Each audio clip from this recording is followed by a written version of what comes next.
how's it going, Jules? What's going on, Duffy? Hey guys. Nothing much. It's Smoke Monkey. Hey, how was your nap the other day? Okay. My nap? Yeah, What are you had the, talking about? had the meeting at 10 o'clock, and then we had to shift the meeting time. Took a little. You said you were gonna take a nap, so that's why you No, weren't I online. never did. Okay. Sounds wonderful. I could use a nap. Just getting my audio set up. Hold on.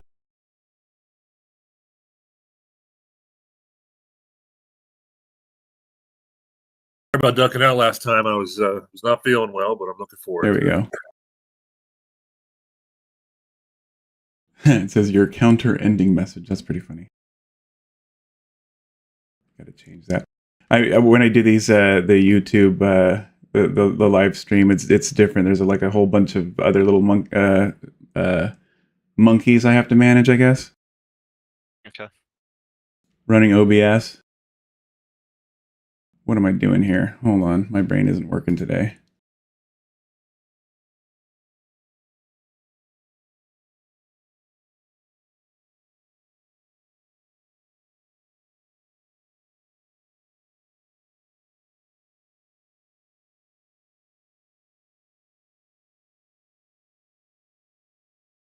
And I got this really cool logo animation that's going up right now. Oh, it's so cool.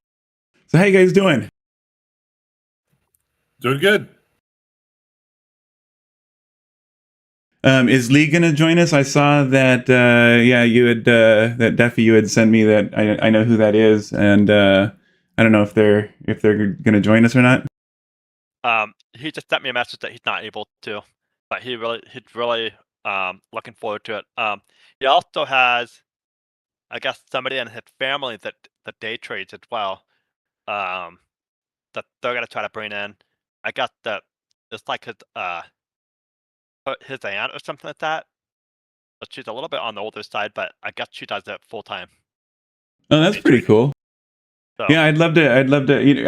Like I said, I'm trying to encourage some of the traders that I know to come in. A lot of these guys have been doing it longer than I have, and can provide a lot of different insights. So, the more people that know what they're doing, the better. Because it's like I said, I feel like I'm an expert at what I do, but what I do is very different from what most people do. So the more people that can provide their strategies and their insights and experience, I think the better, because oftentimes I think what's fun is you'll get into some battles about what trading scenarios are better and why, and and I would like to I actually enjoy when people can correct me, because I consider myself a student as well, Yeah. Yeah. Definitely. So I don't know if you saw, but I posted this thing. This is actually it's I have this thing, and it's kind of a cocky thing that I do. I in the different Discord groups that I'm on, I have a reputation for getting these really, really wild, crazy percentage gains, right? Typically it's around 1,000. Very rarely is it in the 2,000s. But this trade that I've been on, I hit the 10,000% point today. And it's the first time I've ever done anything like that. It's like, and keep in mind, this was not like a large dollar trade. It wasn't one where I had like hundreds of dollars into it or anything. This was, I think it started as a $20 trade, and now I think it's in the $1,000 range or something like that. But my cocky my cocky online persona would start to like this thing where most people start bragging if they do like 100% or 150. Well, I made it a point where I wouldn't start posting the brags until I was at 1,000%.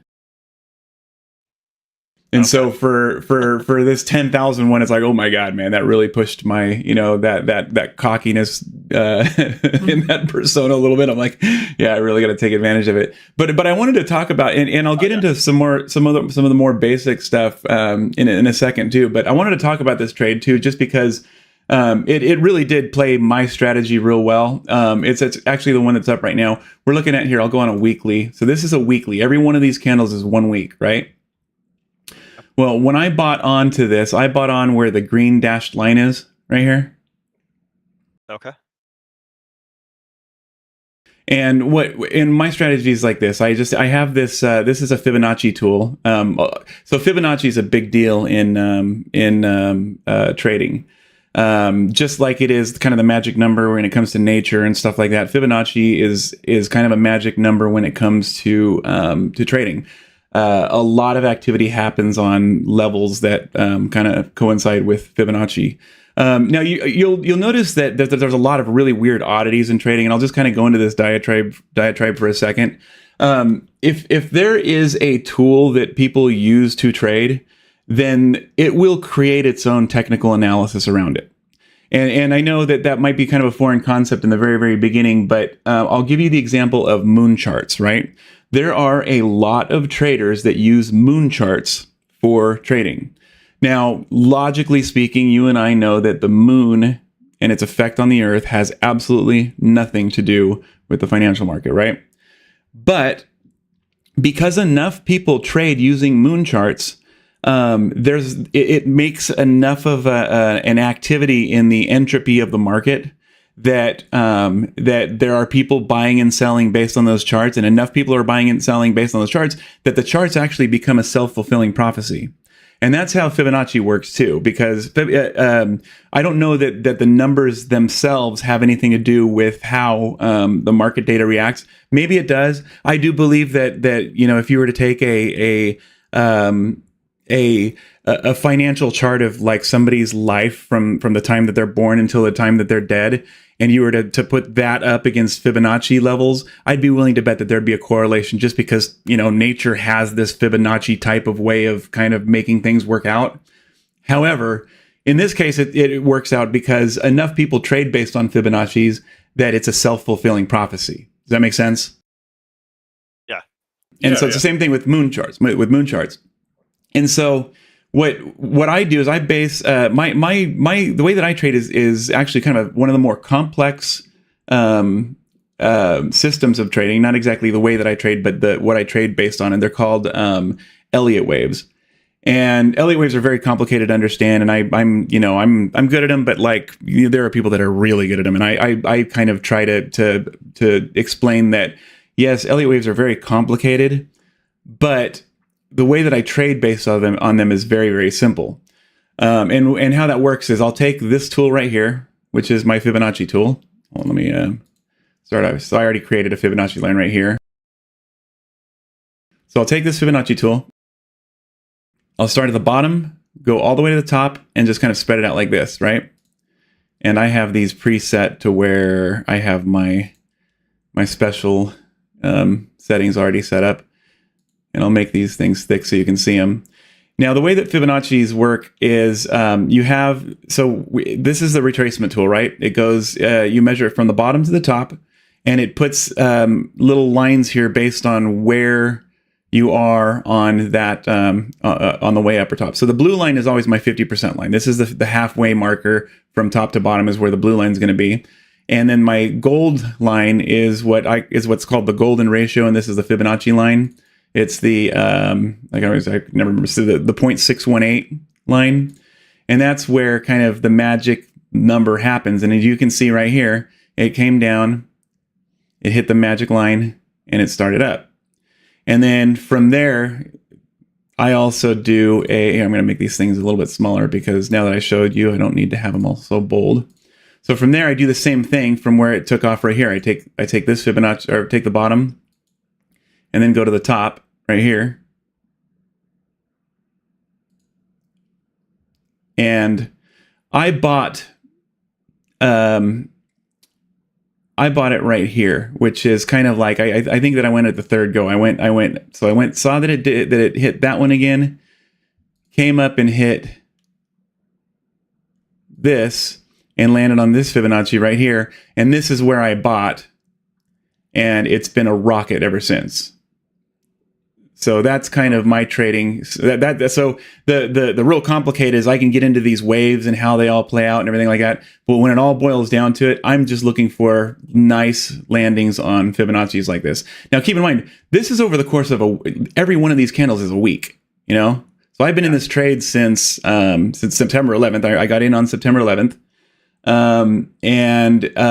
Since then, and the reason why I want to kind of show this trade off too, because I can compare this to other coins too. Like this is Solana. I don't really know anything about the fundamentals of this coin at all. I just saw this setup and I went for it.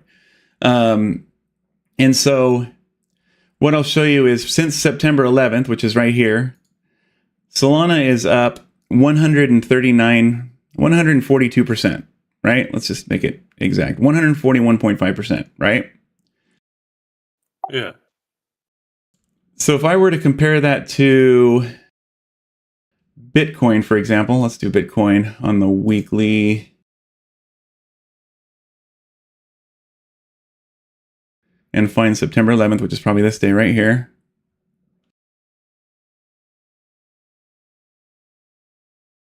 Bitcoin increased 40% in that time.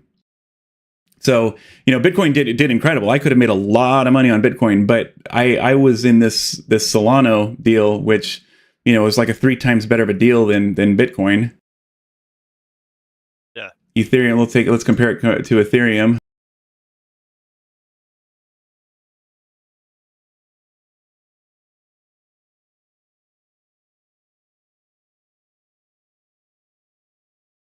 Ethereum that's a 21% gain, so like this Solana thing has been quite, and it's still paying off. Today it's up 7%. You go, everything's in the red in the whole market today, but look at what Solana's doing.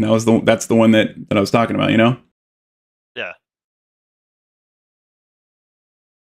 So, and that's what I was looking for. I'll show you kind of my strategy and how I found this, because, I do this kind of, well, I don't do it as often as I should. I actually do it when I stream, and I really should stream more often, because then it kind of holds me accountable and lets me do these things. But like, I'll go through this list and I'll start, I got in on this ASTR. I don't even know what that one is too, but I'm in on this one too. And today on this one, I am up 840%. So I haven't started bragging on this one, but I got in on this one right here on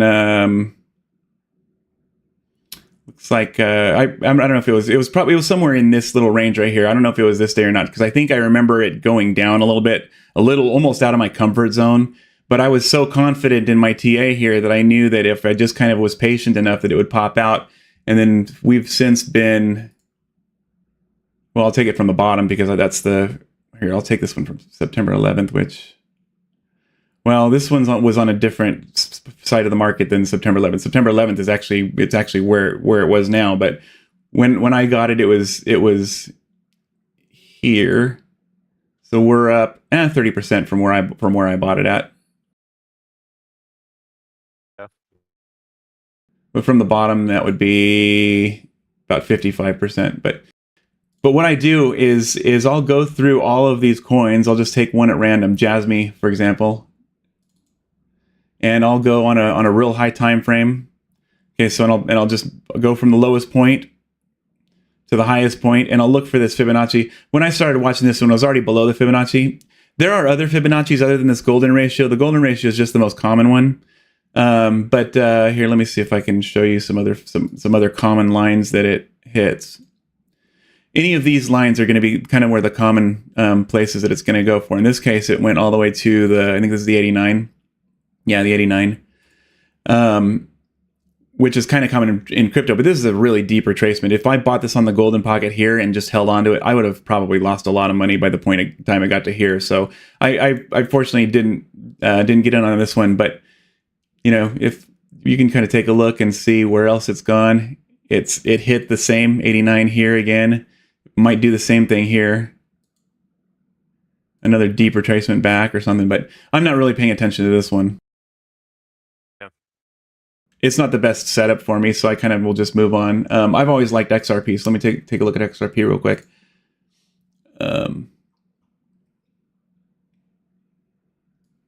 Yeah, XRP hit the golden ratio and started going again. So what I might do here is take, oh, I already did, I guess.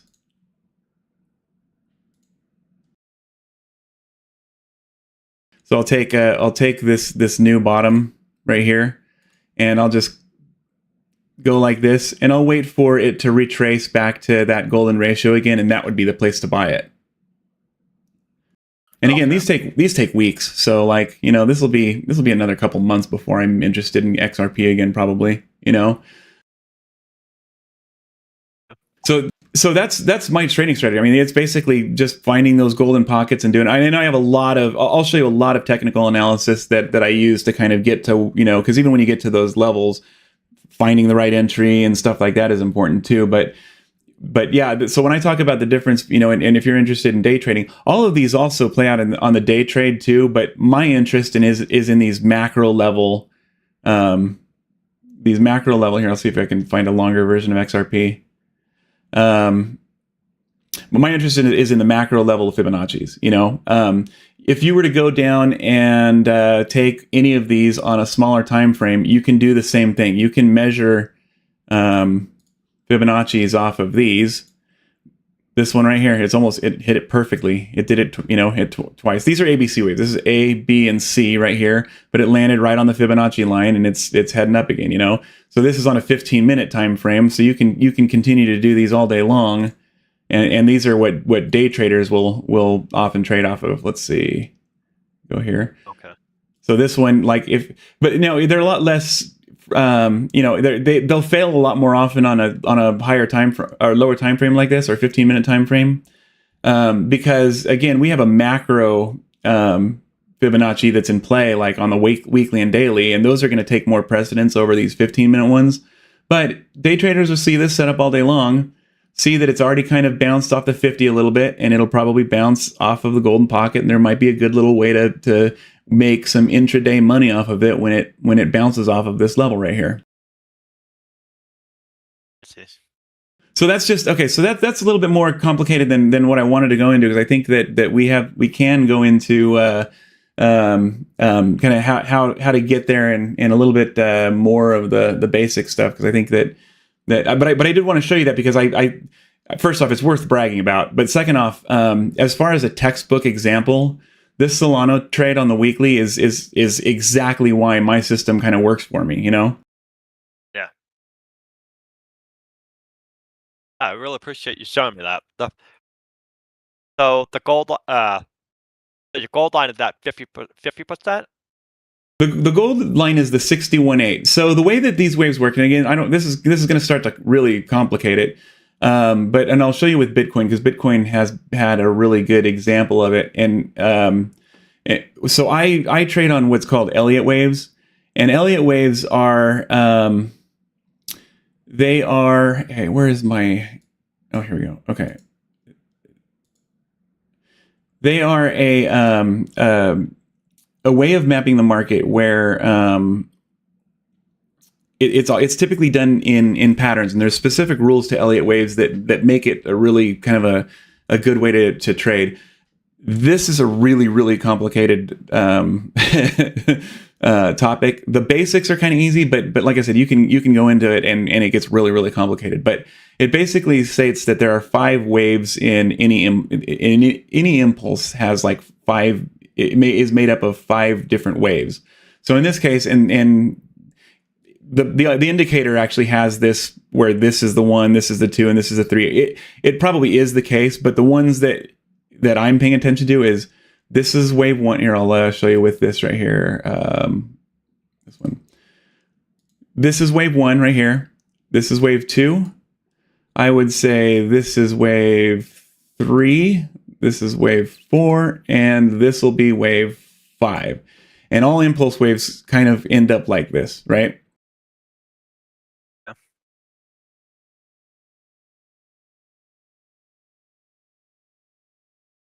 And then, and then after, so anytime you have an impulse, then you have a 3-wave move backwards. It's like A, B, C. And then this is typically where it lands on the golden pocket, the golden ratio. So if I were to go like this and go to there, I would typically say that the typical scenario is going to be that the A lands on the 50, the B comes up and actually like lands on the golden pocket on the way back up, which makes sense if you think about it. So like if we were to go to A, the B would probably end up being like right here. Actually, more like that. Okay. So it goes A, B, and then C. So you can almost expect, and so this will be, and then when this is done, it'll be one wave. So this will be the 1 and the 2, just like this is the 1 and 2 here, because all of these waves fractal all the way down on smaller time frames. So where this is a 1, 2, 3, 4, 5 on the weekly, if I were to take this movement right here, it looks exactly like this on a much smaller scale. So it'll go 1, 2, 3, 4, 5. Come down A, B, C like this to form the 2, and then the 3, which is the 3 is never the shortest wave. That's one of the rules. Is the 3 is never the shortest wave, often the longest, but never the shortest. 4 and then 5 like this. So again, very complicated. I don't want to start confusing you with Elliott wave theory and stuff like that now, but that's kind of the way that those are the things that the trades that I make and how I do it. Yeah, that's very That's interesting. fascinating. So, but now I wanted to really hone in on one of the most important things in trading is support and resistance. And let me see, I kind of wrote some notes down to make sure that I go over when it comes to support and resistance, because most of trading, actually, I think, besides the fundamental analysis, which again is like the news and how it affects the price of these assets. And again, it's not the news itself. It's not that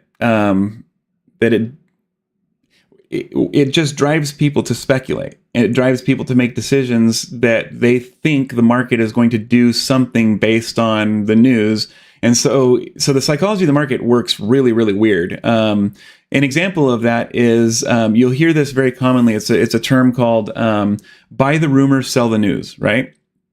So a good example of that is Dogecoin for Saturday Night Live and 420 a couple years ago, right? Do you guys remember what happened? Yeah, everyone just started buying Doge for no reason. Yeah. So every like the big meme and the big kind of like it was all meme, because that was the fundamentals of Dogecoin is that it's a meme coin. It's really not the fundamentals of Doge are based on how popular it is as a meme and Elon Musk's tweets, right? Elon Musk was going to be the host of Saturday Night Live. There was a lot of buzz about it in the market. People were buying Doge like crazy because they were just thinking that when he's finally on Saturday Night Live, he's gonna talk, but he's gonna have a national outlet where people can learn about Doge and go crazy. And it was just big hype, right? So, and you'll see this is a very, very common pattern that this happens. As the buildup happens, that's when all of the market gains and the profits were. When he was on Saturday Night Live, it instantly started tanking, because that's when the event happened, and that's when like kind of the acme of the market activity was. But if you were to buy in at Saturday Night Live, you lost a lot of money. Oh, okay, I see. So the same thing happens with a lot of, like, an IPO is another example. The build up to the IPO is the best part. It's the people that know the IPO is coming, like for a stock.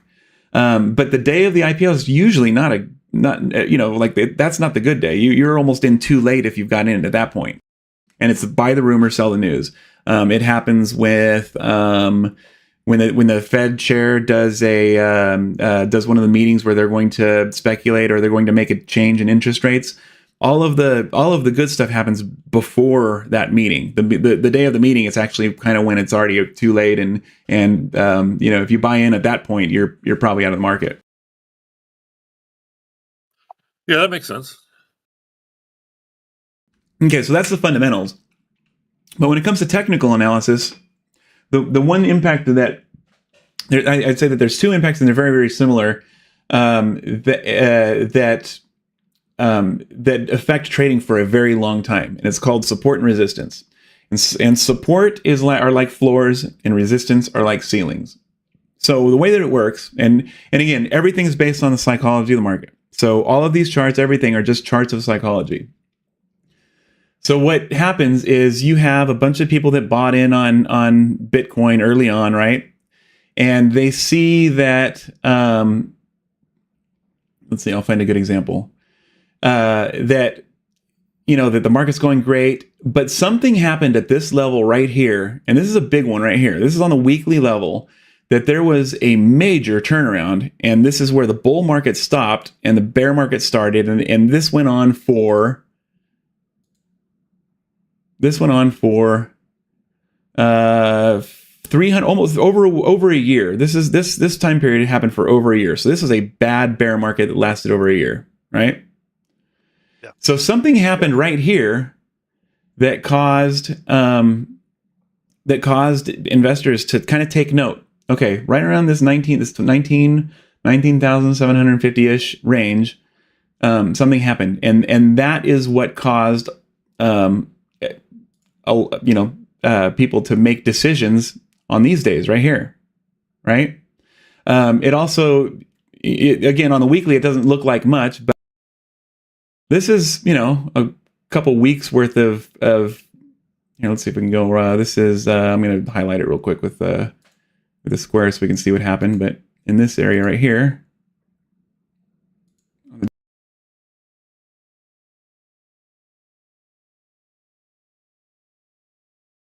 you can see that it caused people to over the course of a couple days, they reached this point during another bull run, went down, and this is a significant. If you look at how big of a deal is this is a 15% drop, over the course of a couple days. It caused the market to react here, caused a drop. It came up, it reacted again. So it had a little battleground right here before it could finally break out of it. And again, this is such a strong boom that it ended up not taking too much time to break through. This probably in any other market or any weaker of a market would have caused a lot more trouble. But this little activity right here caused all of that right there. And it also caused the market to have support right here. Kind of find support. It finally breaks through, uses it as a ceiling for a minute, breaks through, kind of comes down again. And then finally we come through again, retest it as support, realize, okay, it's good support. And now we're off to the races. So a lot of people, when they see resistance like this, they call it the Superman scenario. And this is a good one. And then this is actually exactly what happened during this bull run and what we needed to retest. And I'm actually just figuring out this just now because I haven't really thought about this in a while. But when we went out of the bull run, we broke through this level. We came down, we retested it, realized it's strong. And now this level is really strong support.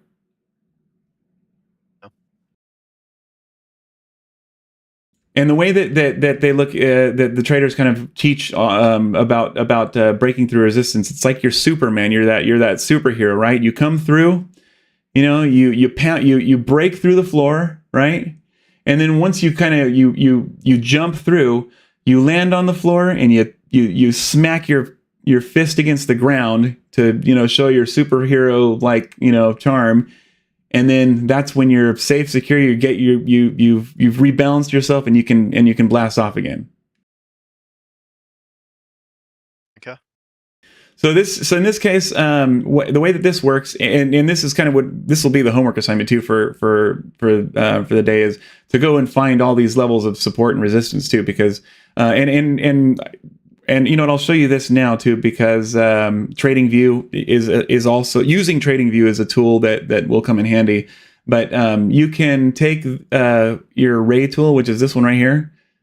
You go down here and you take your horizontal ray, and then it'll draw lines wherever you see some support and resistance. You can draw them.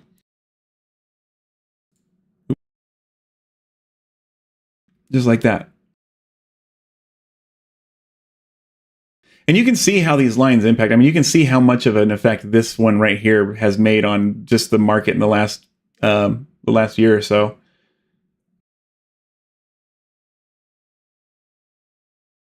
So as you're on your way back up, you're going to see a lot more. And so when you use your tools, like I'm going to turn my ray tool on right here.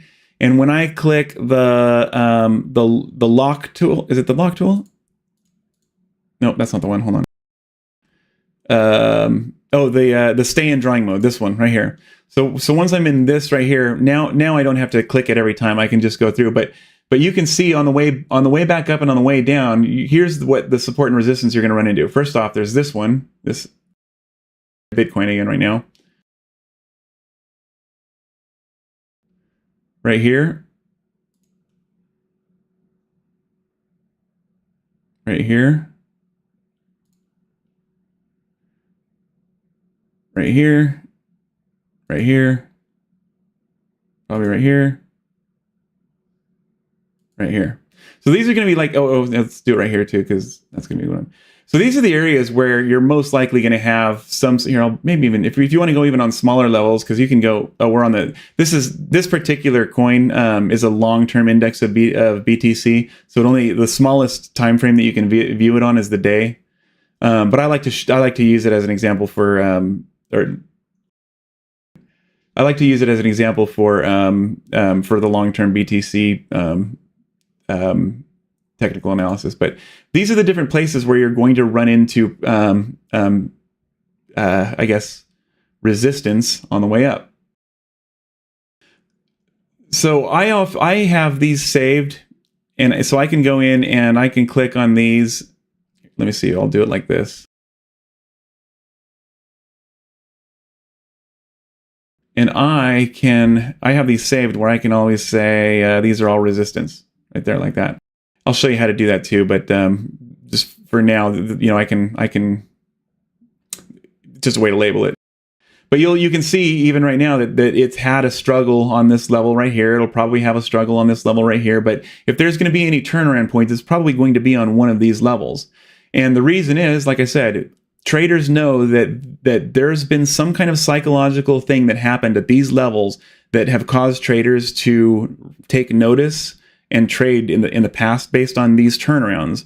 And so all the activity is always going to kind of be along these support and resistance lines. If you were to go back in the through the history of BTC, you'll see that there was support, there was resistance here.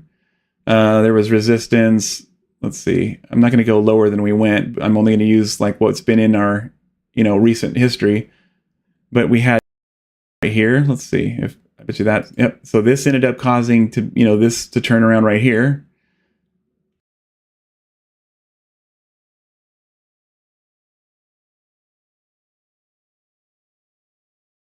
Then you have this one right here, which it kind of played out in these right here. You've got this one's going to be where there's a lot of activity. You can see that it stopped trading here, and caused issues. So this one right here also caused a floor here. This was good support during this time right here. It was good support for this time right here, but it eventually ended up finally breaking through. And then so the same thing happens on the way down that happens on the way up. So when it broke through this, it actually had to do the same thing. It had to kind of come up and retest it a bunch of times. I'd be willing to bet we retest this level again. We come down and test the 30,000 level right here. So while I'm doing this, I'm going to also talk about some of the other psychological support and resistance. 30,000 was a big psychological level. This is where all of this activity happened right here. This is the 30,000 level for BTC. All of this happened right around 30,000. 30,000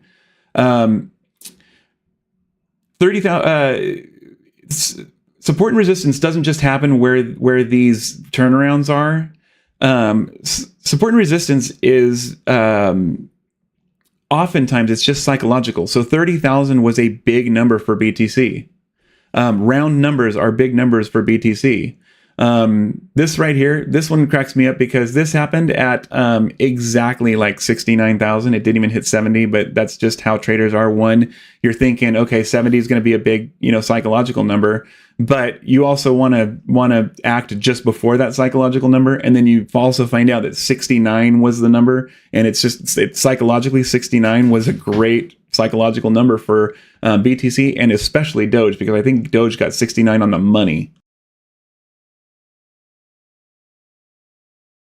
I'm going to look up Doge real quick.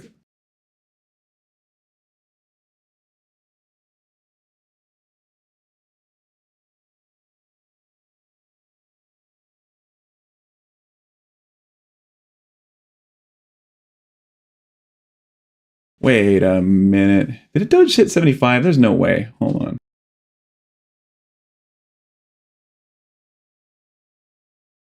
Well, I stand corrected. I thought Doge was like on the money 69. Maybe it was Bitcoin that was.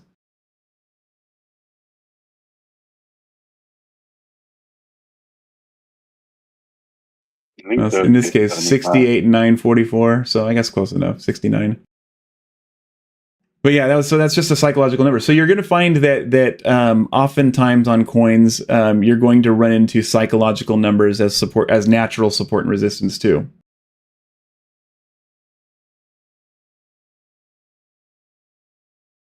So as we go down, we'll find out that this was probably a good psychological level right here. This right here. Then you got this coming up. This level down here coming down.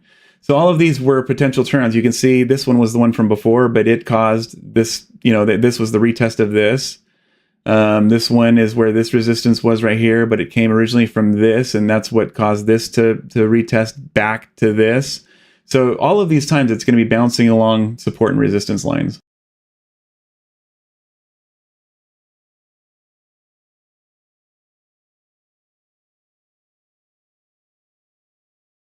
And so you're saying that this is based off of more like trading patterns rather than, or more along the lines of the way people just psychologically view it? Well, so these are the patterns. This is just what most of the market kind of uses as like the fundamentals. And it's like I said, it's just psychological. They know that there was something that happened psychologically at this level right here that caused the market to turn around for a year and go into a major bear market. So this level right here psychologically impacted all of the trading that happened right here, all of the trading that happened from this is the FTX drop right here. So when FTX crashed, it's what caused where the market, where BTC landed and found support from this when BTX crashed. Yeah, it ended up coming down and breaking through, but it ultimately realized that this is kind of a good strong support level, because yeah, this was a big dip and people lost a lot of money, but for it to come out of it and retest and then use it as kind of the floor of support for kind of the bull market that we're in now, it shows that the psychological mindset of the traders that are interested in this level of resistance and support, even though it happened almost 5 years ago, over 5 years ago actually, it's still impacting the decisions of traders today. Okay. So the other thing about support and resistance is that it doesn't have to be just horizontal. Support and resistance also happens on and it actually, it's called trends when you do it on a diagonal level. But let me see if I can find a good example of on a diagonal where you can see that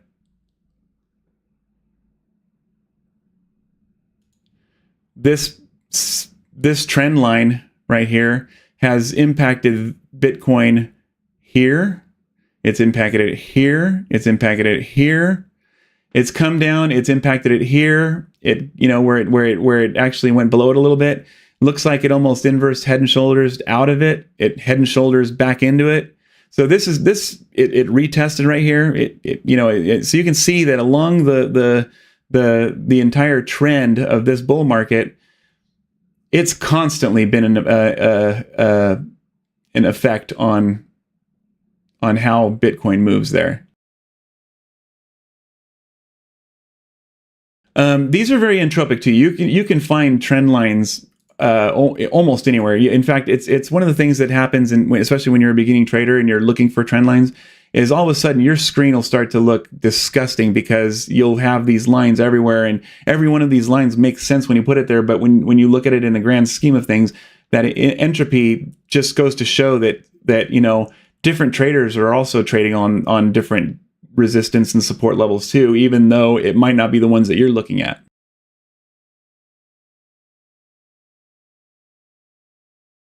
You can see how just this support and resist, or this support right here where it comes down and touches it, has affected it just in this uptrend right here.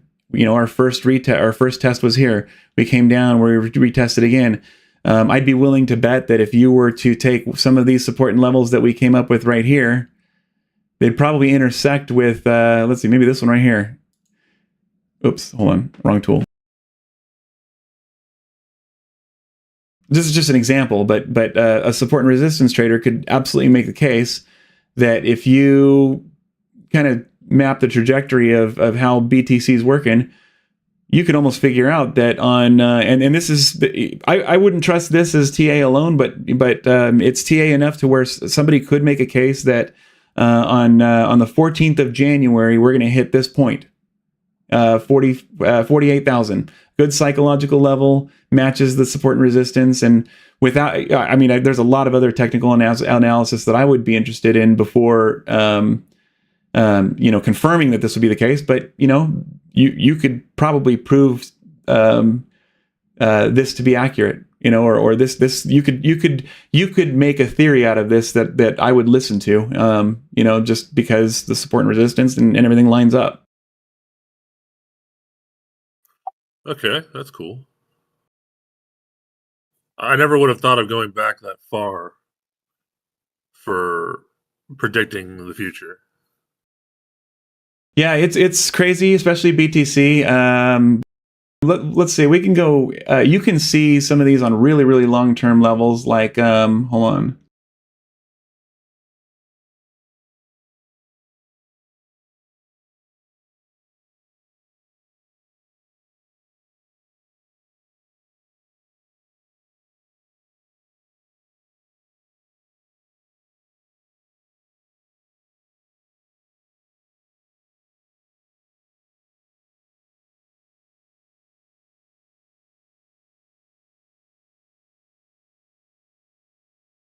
I'm looking for the Dow, damn it.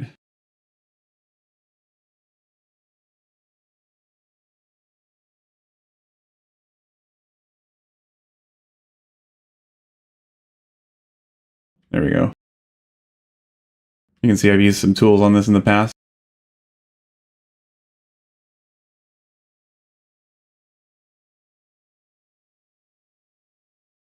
So you could take the Dow. This is the Dow Jones. It's got it starts in 1890s, it looks like.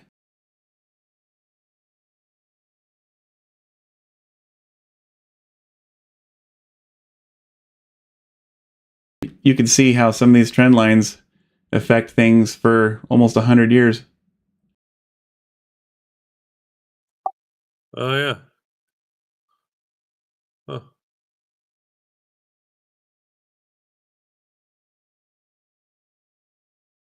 There you go. This line right here. This is from the very, very first dip in the Dow, and it's still affecting trades today. This happened in 1903.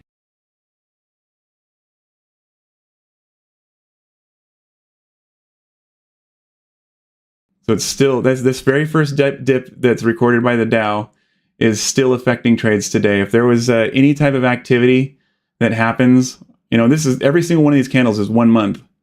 But I'd be willing to bet it happens along this line right here. I'd be willing to bet we probably stay in this little triangle. Well, the one thing about the Dow, okay, the Dow probably wouldn't move like this, and I'll tell you why. The Dow is the biggest 30 companies on the New York Stock Exchange. that's a constantly changing thing. So it's not like most stocks where it's based on the activity of one particular thing. You're talking about something that is always going to be the best 30 companies. So I don't know that we'd stay in a triangle for the next 4 years. That would be kind of annoying, but got to be terrible if it is. We've definitely seen worse. I mean, look at this is the .com right here.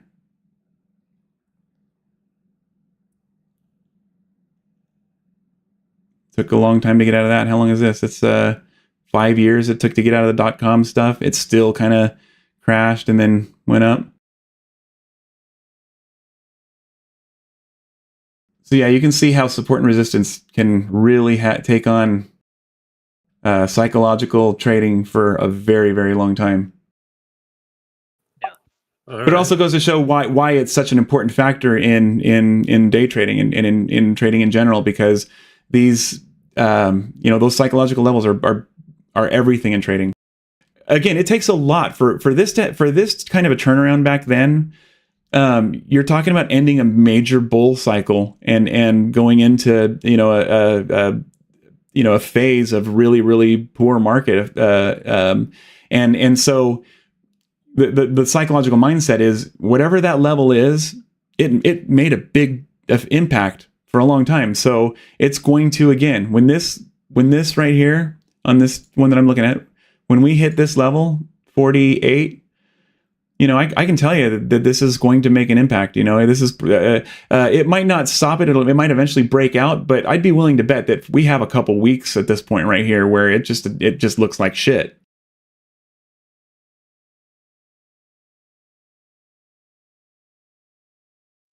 Okay, that makes some sense.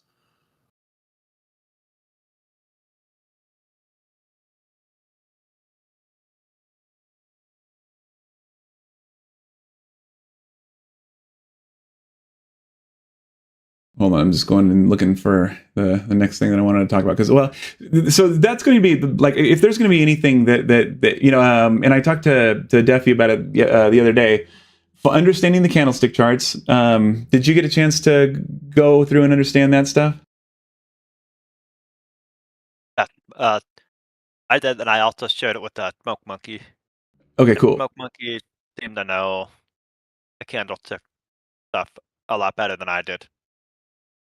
Good. I have some Okay. familiarity with it, but I'm definitely not as practiced as you. Yeah, it takes a while. It takes a lot of experience, and fortunately, talking to other people about it helps too.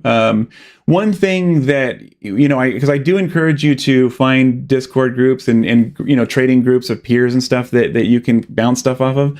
The one thing that I would strongly advise when you do that, though, is don't follow trades. Don't go into trading where you're trying to understand and learn and find your own way of doing it. When you even like following someone else's trades, or even if you do trade in a similar with a similar style, nobody's situations are going to be the same. So what works for me, it very likely will not work for you, or vice versa.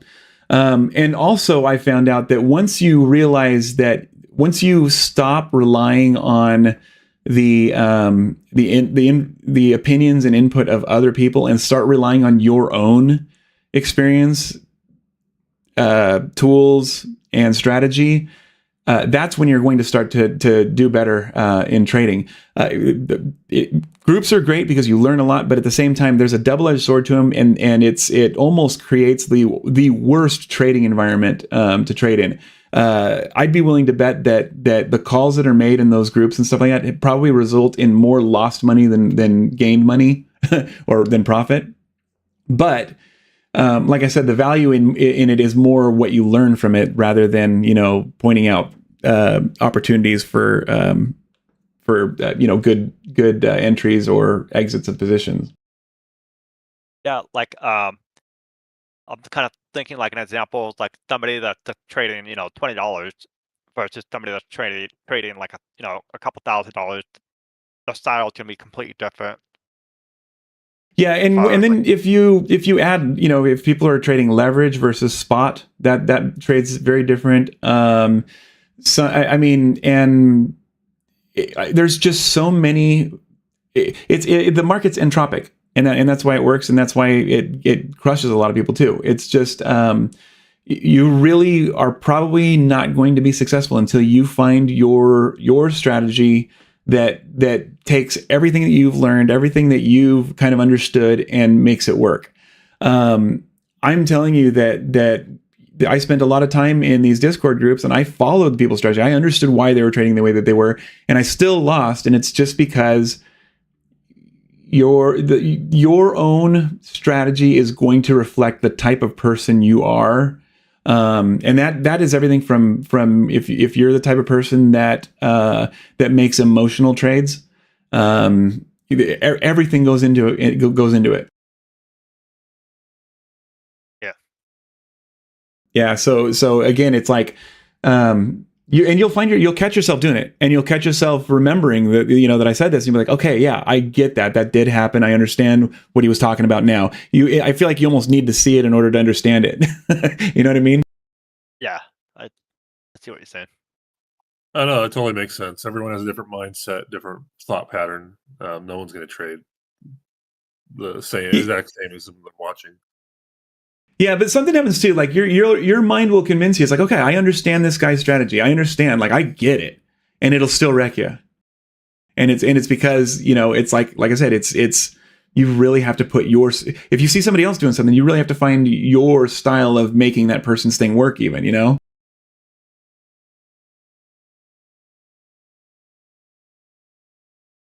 Yeah.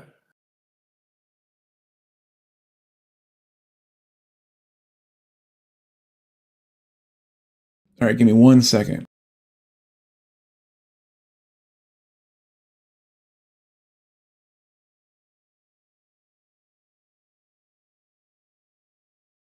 Okay, so we can go into some patterns, and I am going to have to find some of these patterns, which might be difficult to do. And I'm not really a pattern trader, so I might just find some websites or something to show, but because patterns are how a lot of people trade. Let's see. Let me find a good bull flag. Bull flags are typically kind of easy.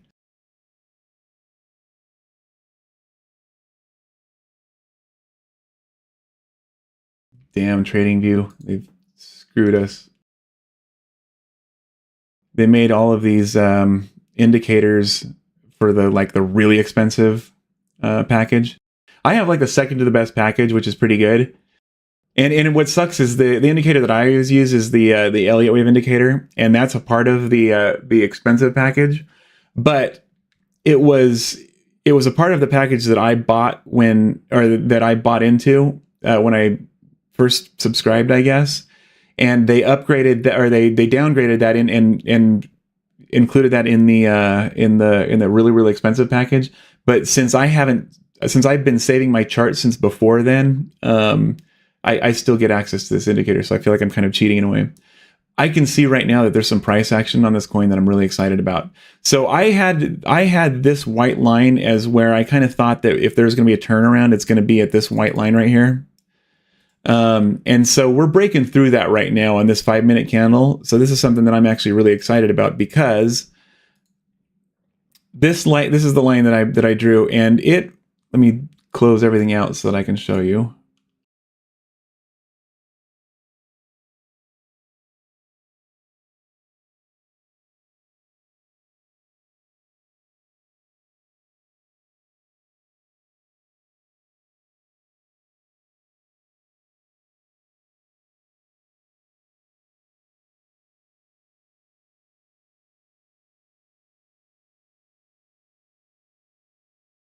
Okay, so this line right here, typically when there's a correction, and again, this is like when I do my wave counts, I would do 1, 2, 3, 4, 5 would be how I would on the way down, because they work on the same way as the way down. But typically when there's a correction, it usually corrects on the 1-to-1. So in this case, I drew that my where I started at this bottom point right here.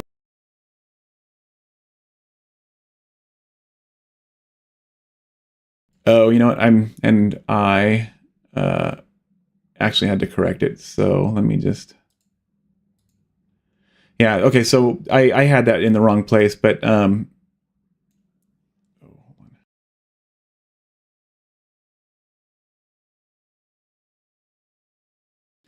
so this is actually where it would be right now. It actually hit that line and it turned around right now.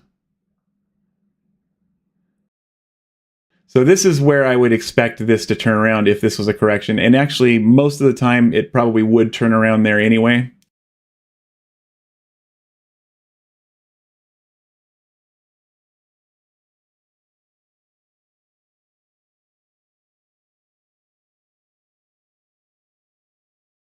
Now, I'd be willing to bet that we still go above it, and then we do get a little bit of a turnaround back to the bottom of this little channel right here, probably. Yeah, one question. You know how you marked your bottom number? You marked your bottom, and then you Yeah. marked your peak. What determined that you wouldn't have done your peak on like between July and June rather than right now you're using the peak of March? So in this case, the reason why I'm using this one is because this one will happen first if it does happen.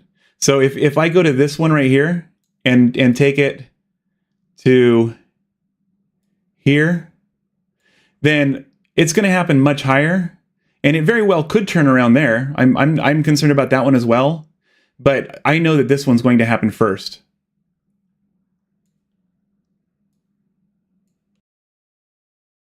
So I guess maybe the way that I would explain it for that question is I would do both like this.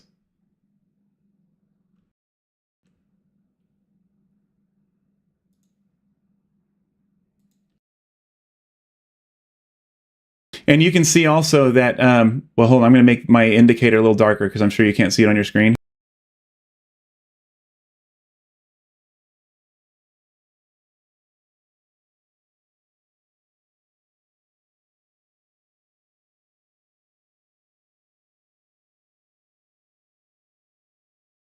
But so, oh wait, actually, never mind. Usually this indicator that I use will do this work for me sometimes. Where it points the levels out. But I still like to do them myself just because I don't like to rely on indicators. And there's a lot of times that these indicators are wrong too. But so this, where I was talking about, this is, this is the 1, 2, 3, 4. And then you can see on this 1, 2, 3, 4, 5. That's how the wave patterns work that I trade off of. So I would guess that that we probably turn around somewhere between right in this area, and then I have a little pattern. I'm sorry, a parallel channel where I've drawn kind of how this thing should channel in this little area. So now to make your point though, Defi, I'll show you something real quick.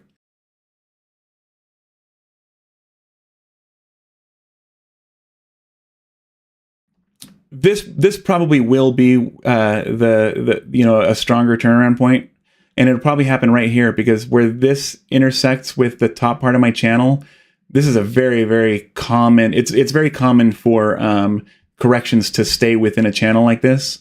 So there's a very good chance that even without other technical analysis, that we could see upward movement on this until it looks like December, right around Christmas time. Give or take, I mean, psychologically, it could happen on New Year's, and that's typically when. So on New Year's, you get a new yearly candle, right? So oftentimes, those where the candles end. So on a monthly candle, it'd be the end of the month. On a weekly candle, it'll be Sunday. But those are typically the days that have a lot of activity because of there's a candle that's closing, around that time. Okay. So for this to happen right around New Year's Day, I'd be willing to bet that, we probably do get here maybe around Christmas. We screw around and it just kind of like tests levels and stuff.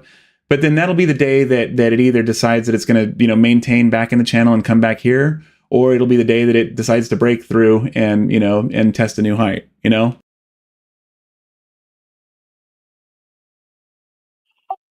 Okay, that's interesting. And the fact that it lands on in December like that kind of matches up with the psychological too. Yeah, there's a lot, and it's like I said, a candle closing is a good psychological time frame. If you're trading on the minute, you'll find that 15-minute and 30-minute candles are kind of the more active. Like you can tell that the activity is trying to do something in order to make a 15 candle make sense. A 15-minute candle make sense. At the end of the day, the last couple minutes of the day are kind of nuts because that's the kind of the when that daily candle is going to start to make sense on the longer time, or I guess in the bigger picture.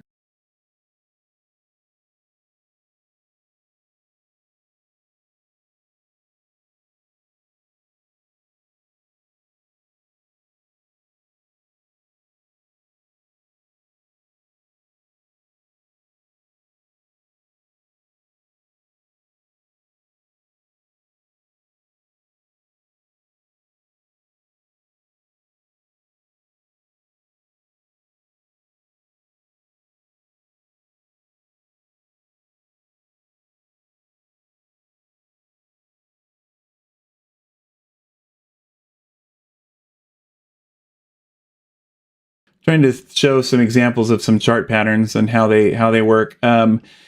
So a lot of people trade based on chart patterns, and for beginning traders, you really can trade effectively on chart patterns.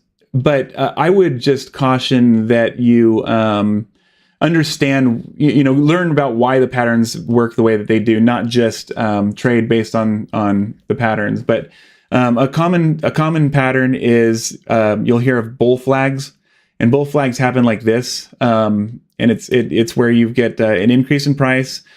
Price stops and turns around and kind of comes into a bull flag type of pattern like this, where it zigzags its way down and then breaks out along the channel again, and it should retest at the top and comes out. Let's see. I'm going to see if I can find a good example of a bull flag. I think a good example of a bear flag is right here. So remember, anything that happens on a bull scenario can also happen on a bear scenario. I think anything. I can't think. I'm trying to think of anything that might not work with that. But in this case, you have a bear flag where we'll start right here. Price comes. Here, I'll get the different tool. Hold on.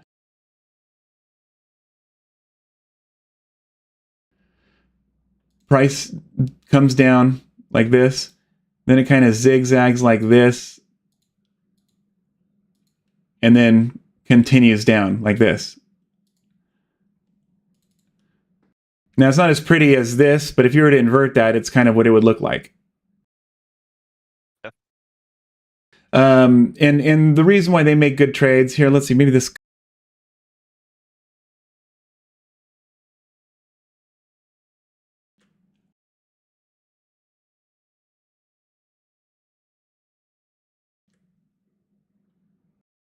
I'll find one on BTC.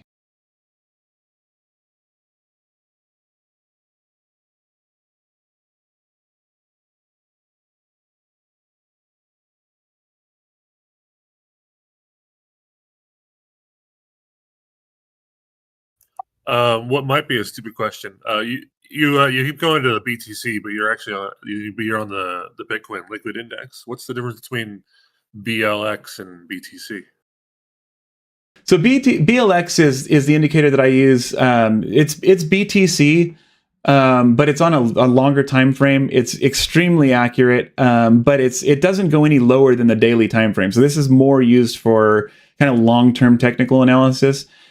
I'll go through. So if I need to do analysis on Bitcoin on a smaller time frame, I won't use the BLX. I'll use this one instead because I can get to the minute.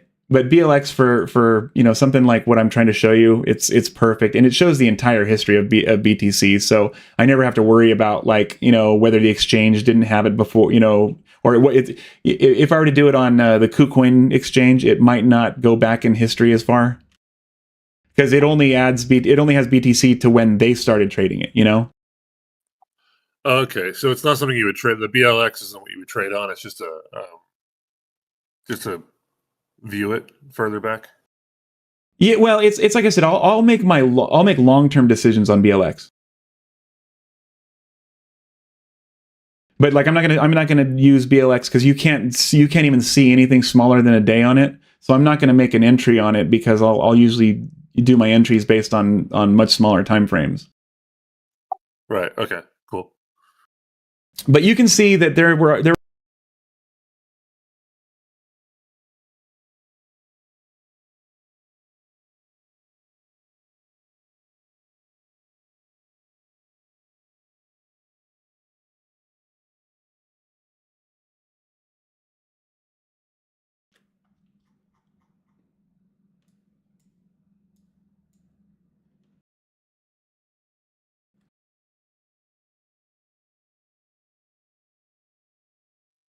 Yeah. No, I see that. That makes sense.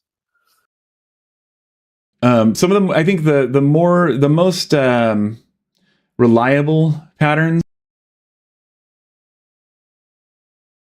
are the head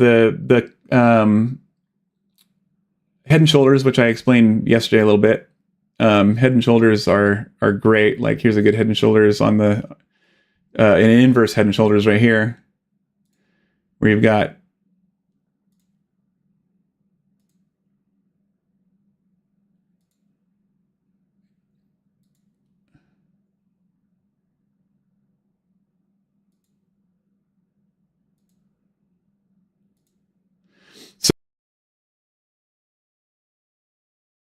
and when you see this, it basically these are different. This is a war between the bears and bulls. The bears push it down. The bulls recover. The bears push it down even further. The bulls recover. The bears try one more time to push it back, and the bulls take over and end up being the ones that lead. So these every one of these things tells kind of a story, but the head and shoulders are about a 60% have a 60% win rate. And the way I look at that is if it was Vegas, you'd take that bet. You know what I mean? And in this case, it like I said, the market always retests itself. The market came out of the head and shoulders, it came up and it retested. It was Superman. It had to punch down, hit the floor, and then realize we're good to take off. So head and shoulders are good, reliable, somewhat reliable, like I said. Another good one is the descending and the descending wedge and ascending wedges. They're kind of hard to spot, but when you see them, they are especially if they're on support, then they can be very reliable. I'm trying to find one. God, I have a couple friends in other channels that are so good at spotting these things, and I'm really not that good at spotting them.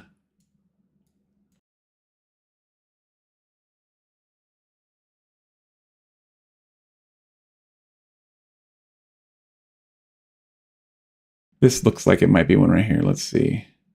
So you had support right here.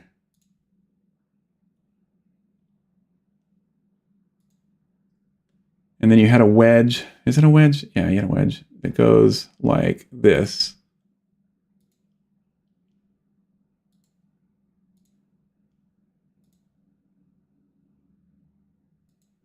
And not the best example in the world. A lot of wedges look better than that, but that's definitely one. Actually, it might have come maybe even stronger like this. No, hold on.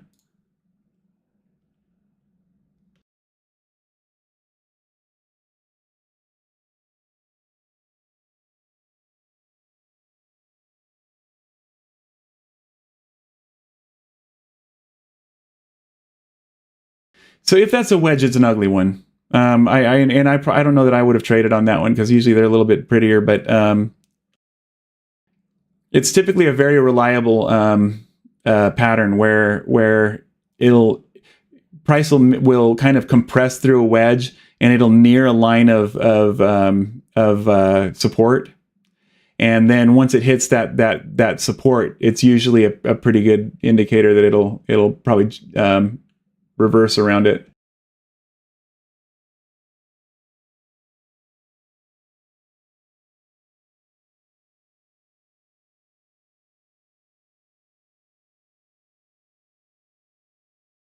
What was that called? It's called the wedge. What? That was called a descending wedge. Ascending wedge. Okay. I'm gonna pull up a list of chart patterns and how they work.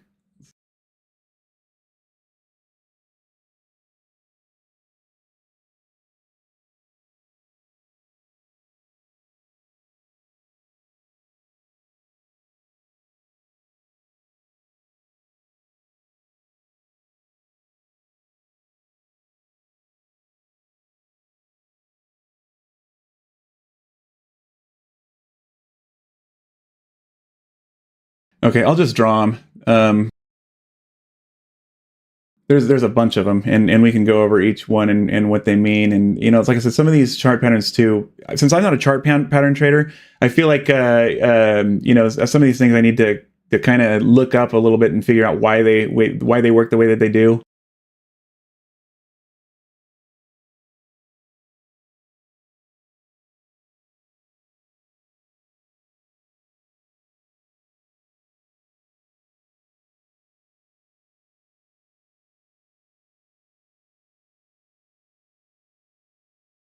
All right, 1 second. I got one.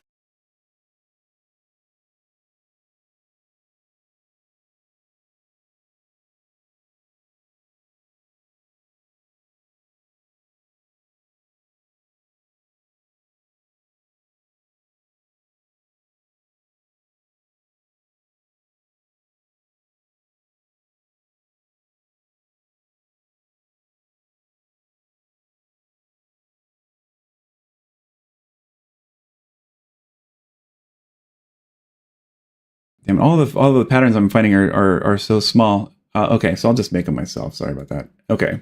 Anyway, back to the chart.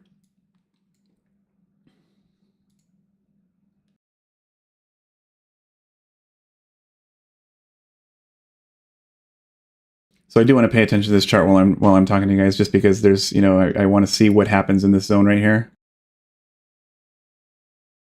No, yeah, I'm super interested about that too. I'm in this for the long haul too. Like I think that I'm not planning on getting out of this trade for a while. I want to see how it reacts on these 2 points right here, because if it's going to turn around or if it's going to reverse, it's going to reverse on one of those. So I think it's worth sitting around and staying in this trade for a while. Ideally, I already got this up. It should start to make, well, again, we're at the 50% right here. So we're at a place where it'd be a very common turnaround spot. We're at the 50% on the way back down. So we're 50% from the top of the market right now is where we just hit on this. We're at the 1-to-1 for this, which is a common reversal. It is more common that it reverses on the trend. So I would expect that, we probably maybe bounce down a little bit and then come back up and hit this level.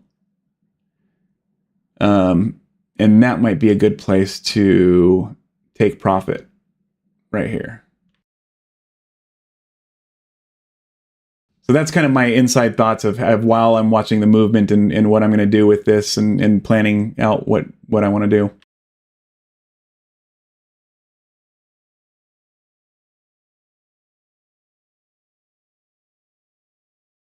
Okay, so you'll see a double top. Let's find a double top. Give me 1 second. Double top.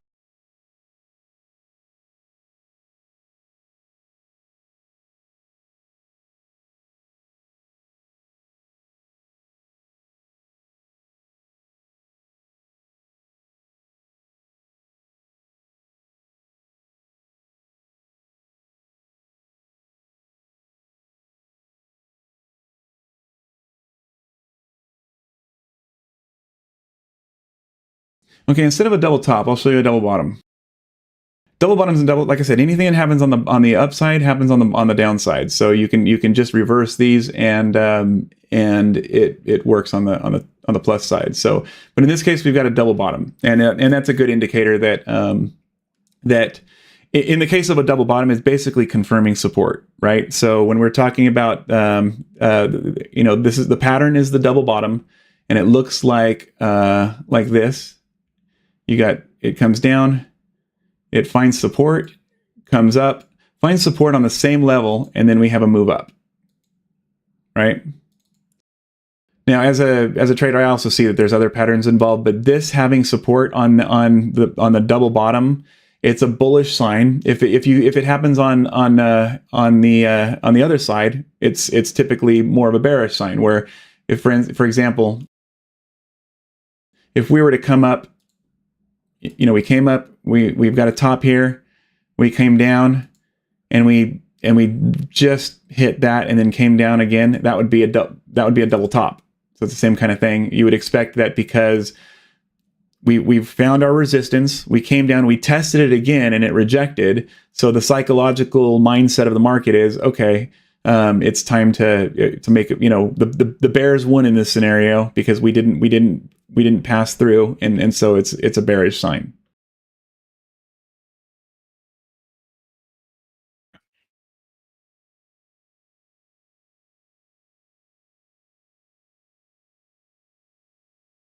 Okay, and a rising wedge happens like this. Here, I'll draw it out real quick.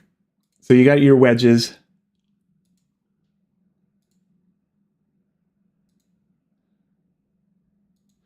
Now, typically, the ones that you like to see too of these is when they're on a resistance or support. So like if you see that there's like activity right here, you've got this is a big level of resistance right here.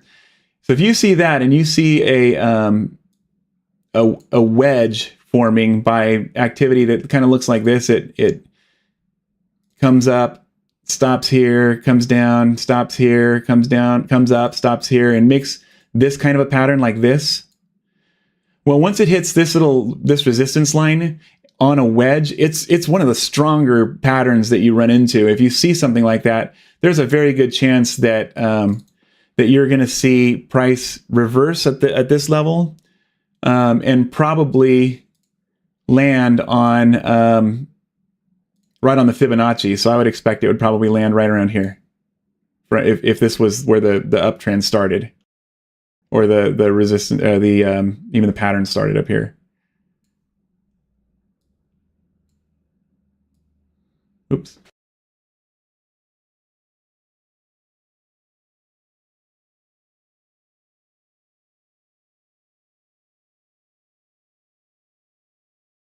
So a lot of people that I know that are very successful traders and really not even technical traders will trade this pattern all day long, and that's all they do. That's interesting. Why do you say just a lot of people just happen to use that one, and that's why? It's okay. So it's not as common. You don't see it as often as you see like a Head and Shoulders. So it's a lot rarer of a pattern. But when you do see it, it's very reliable. So it's kind of recognizable. I have a hard time with it because I don't know, for some reason I just don't see these things. But I've had really good luck with them when I've followed traders that really know these patterns well. I know how to trade this really well. So when I do recognize that we're in one, I know how to do it. But it's like I said, it's rare enough and accurate enough that when you do see it, it's worth the trade, because most of the time you're going to do well with it. The where they get kind of sticky is that they kind of since I'm more of a longer term, I do more than just a day trade. They'll punch through these levels and get real volatile at these areas sometimes, and then the move happens. So oftentimes you'll even, like, I'll get stopped out because I in this area right here, it'll get really volatile, but usually I'll punch back in and be able to kind of make something like this work. So something that a lot of people don't understand is that, and this is something that since I'm an Elliott wave trader, it's I understand why where these things happen in the impulse waves. But there is another pattern that does the exact same thing that's the opposite of this. It works like this. Hold on.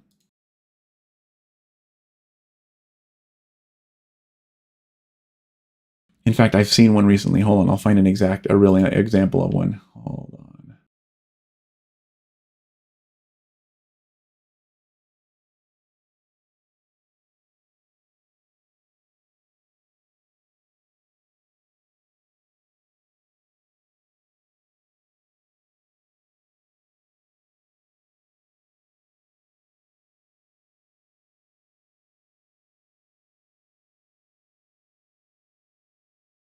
Dang it, I can't find the example I wanted to use. Shoot. Oh well. But it works the opposite. It works like this.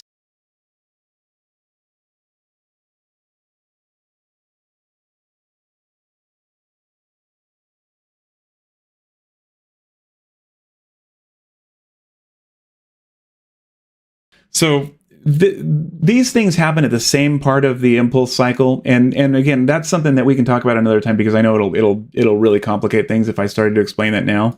But and it's almost the same type of psychology that causes this to work, but it's what happens like this.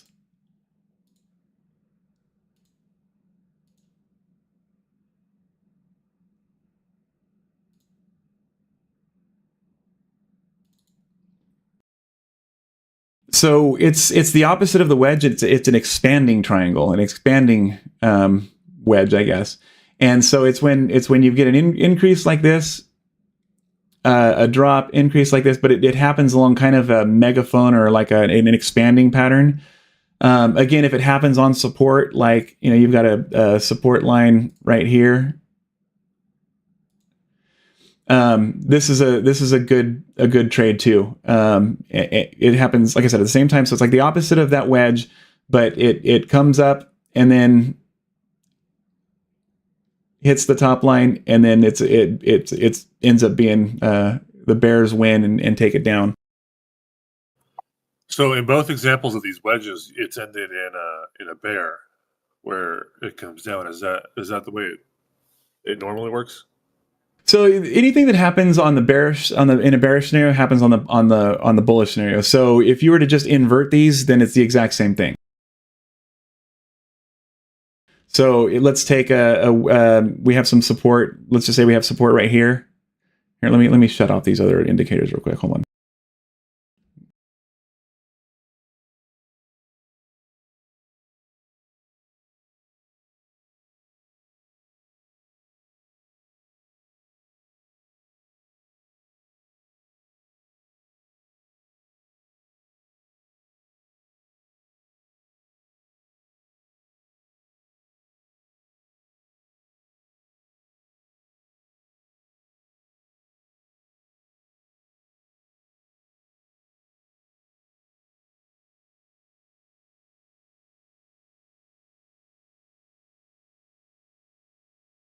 Okay, so let's say we have a level of support right here.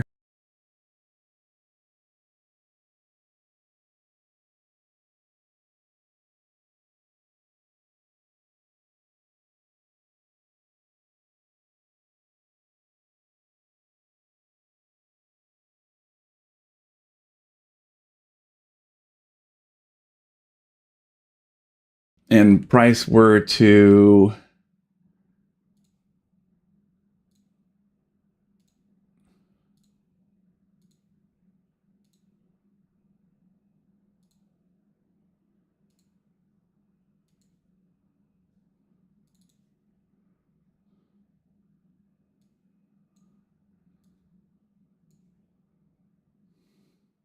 so if price were to kind of come down and start to make this pattern like this onto a support level like this, then this is kind of what a wedge pattern would look like. Here, hold on, let me end up kind of like, there you go.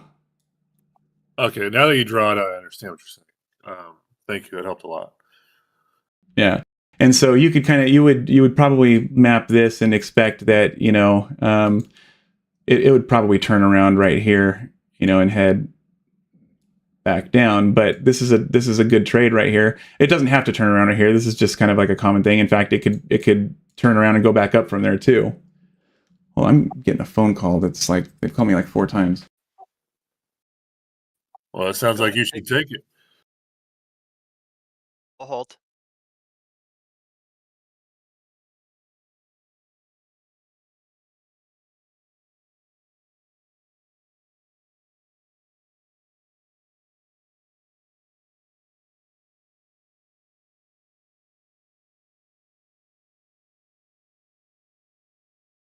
This is verifying another doctor appointment, I guess.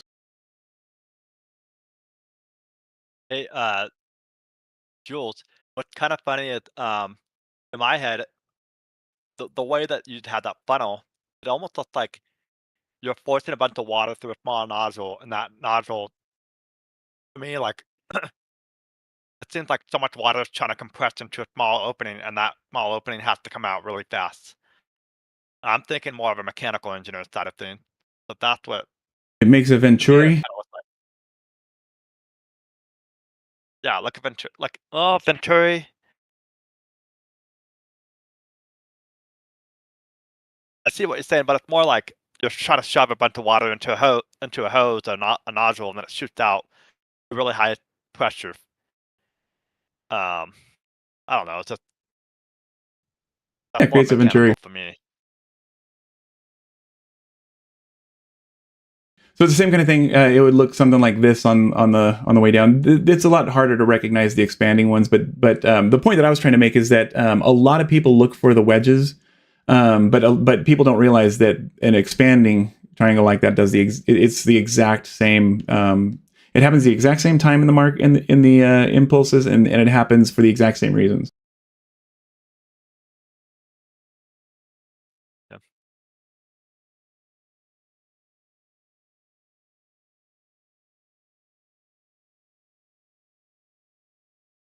Now, I'd suppose that if you get a chance, look into different chart patterns and how they work. You're going to find a bunch. And again, I'm not a chart pattern trader. There's something about it that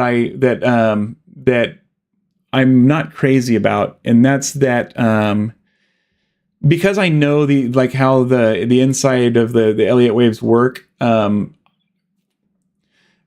I don't know that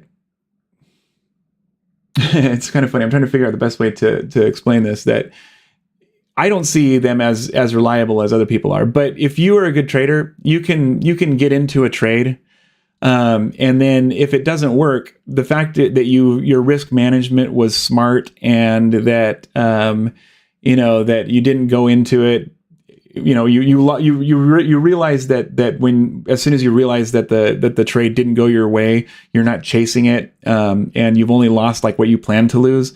You're still going to win because your risk management is so smart and so planned and thoughtful that you're going to understand that these losses are just there's sometimes they're going to happen, and your risk management should be strong enough to where those losses are fewer and small losses, whereas the big wins are just as often and are much bigger wins.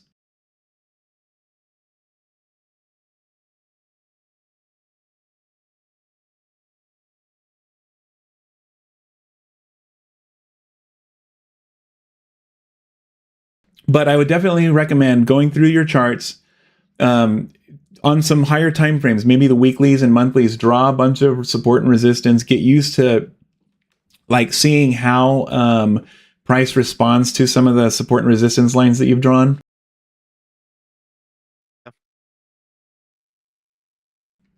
Understanding and when you draw those support and resistance, watching and confirming back how how price tests those lines, like the Superman fist scenario.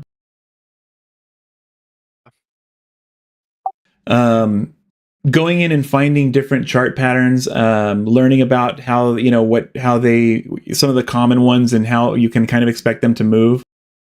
So the way that I would almost explain chart patterns is that chart patterns, oftentimes people say that they're bullish or bearish, but I see that no matter what, there's a bullish or bearish scenario to every single thing that you do in trading. So to me, a chart pattern, just because a chart pattern says that it should be bullish at some point, doesn't mean that it's going to be.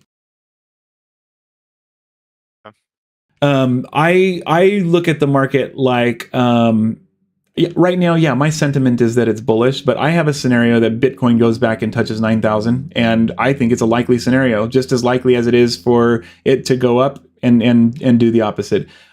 There's so many different things that can happen that can make it do that it's stupid for me to try and predict what the market is going to do. Instead, I try and look at the scenarios that are available and figure out how to trade based on them. So again, I'm not trading based on the fact that I'm bullish. I'm trading based on the fact that that scenario came up that says, hey, this is a good one to hang on to because it could be bullish, and if it is, I'm going to make a lot of money off of it. I see.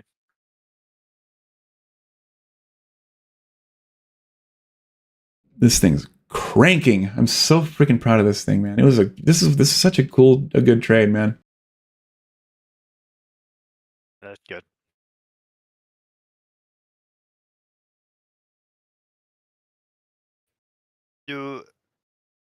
What kind of trade did you do on that one? You just did the 20. You just did like a 20x or 10x.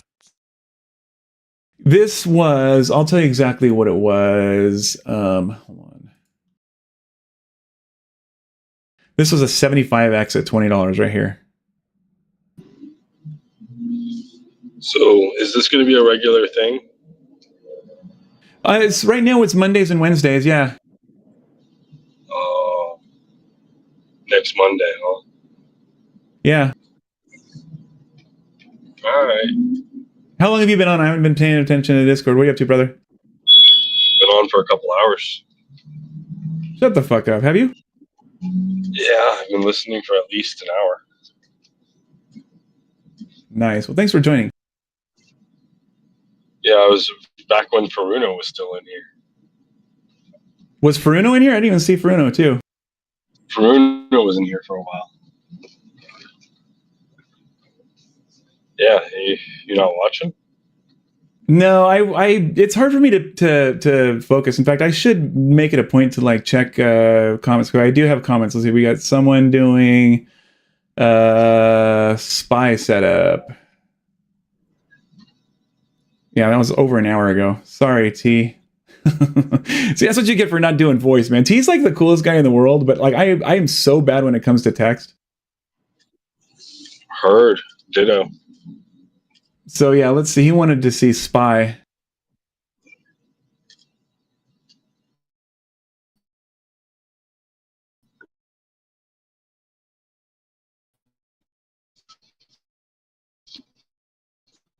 So that's the S&P 500, right? All right. So we've got here, I mean, just as simple as finding these places to do support and resistance, or to do our Fibonacci's.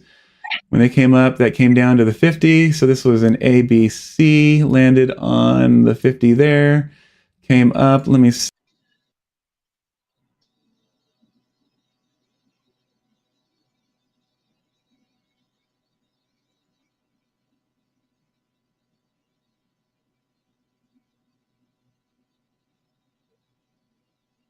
So what we have is we have a correction on the SPY right now. We have this, like, what I think is a larger movement correction. A, B, and C. We just made the B. We're on our way to a C. That's not good news, though.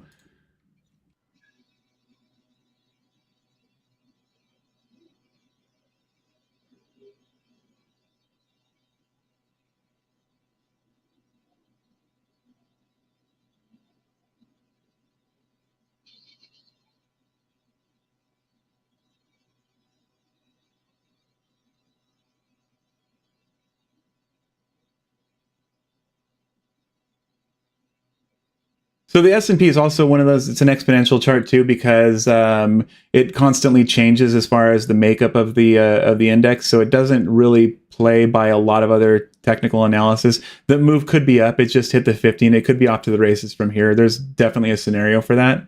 Let me see what we've got from coming off of this.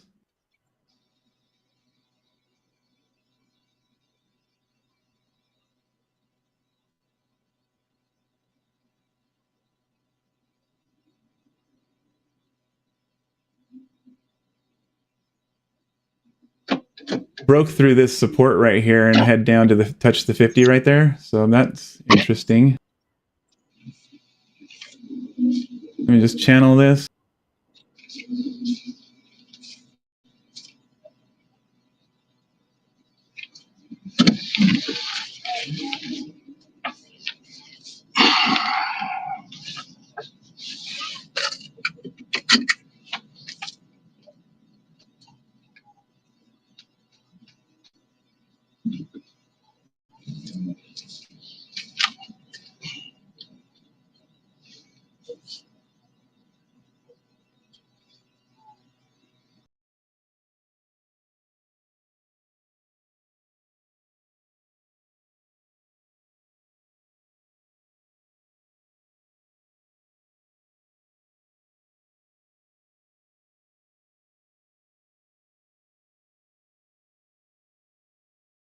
So I could see a potential for a little bit more accumulation. This is on the daily, so this could take a while where we just kind of make one little more move down and then come out of it like this. We're coming from a very, very oversold part of the RSI down at 25. The last time we were there on the daily was September of last year, and we've been shooting out of it since then. So I would suppose that we might see a little bit more sideways action, maybe even a kind of a newer low on this way down. But from where we get from there, it's probably an upward move. I mean, we're going to be in oversold territory. The weekly RSI still kind of coming out of oversold on the weekly there. We've hit 0 here and on the way up. Yeah, I see the possible uptrend out of here too. Take a look at a couple more indicators real quick.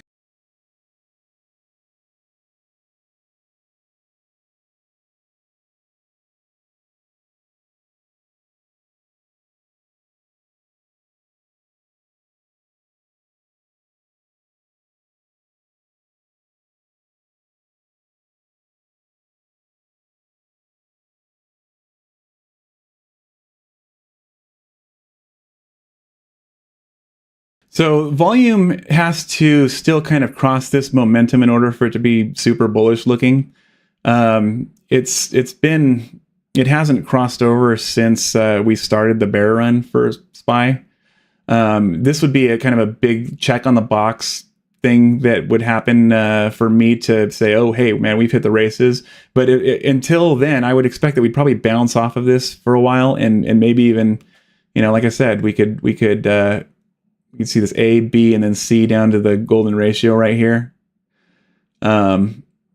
So I see that we have potential that we could be entering a really good place for the SPY, but I think that there's a little bit of accumulation, a little bit of sideways, maybe even a little bit more bleeding that has to be done. Did we hit 0 in this RSI? Hold on, let me see.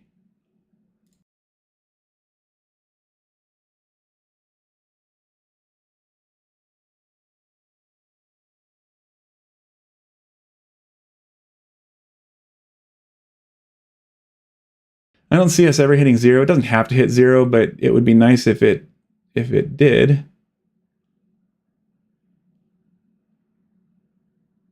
What does RSI mean? Okay, so RSI is the relative strength index, and the way that there's 2 different RSIs that I look at, and they are a very common indicators. You're going to run into it a lot, and this tells you whether an asset is overbought or oversold.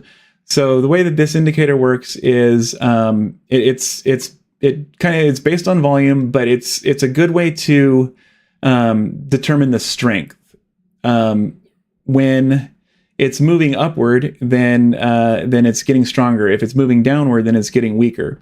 So in the case of this RSI tool, when it gets above this dotted line right here, that's when it enters the overbought territory.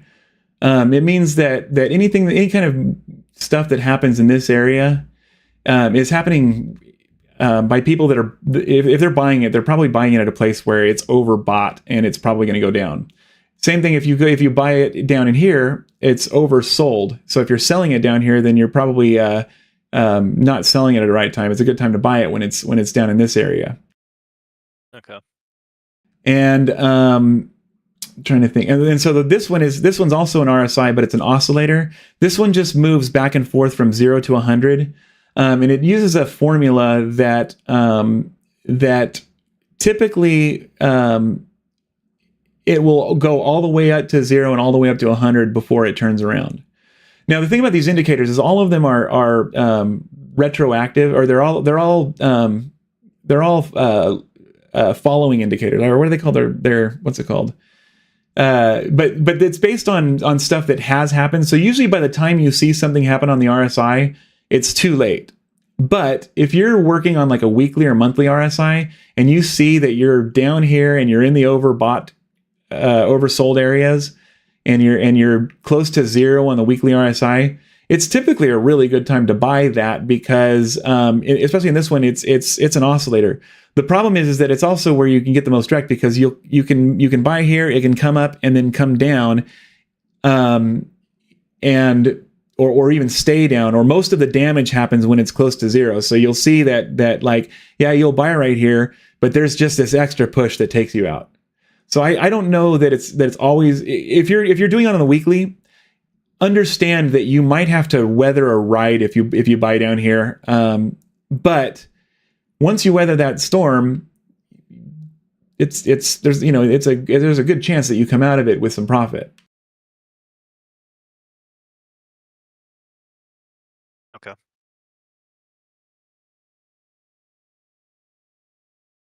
And then, so we also have this is bearish news for the MACD. You have a cross that happened in August. The momentum. I mean, yeah, we have had a week of where the momentum's cooled. The bearish momentum's cooled a little bit. But you also have our indicator just starting to get into the bearish side of the scale. So this indicates that that until this line gets a little closer together, it's going to show that it's probably bearish. Now that can happen right now. It does happen sometimes along the line, but typically when it goes through that midline, it comes down and so I wouldn't expect this downward momentum in the MACD to ebb until these lines right here start to get a little closer together.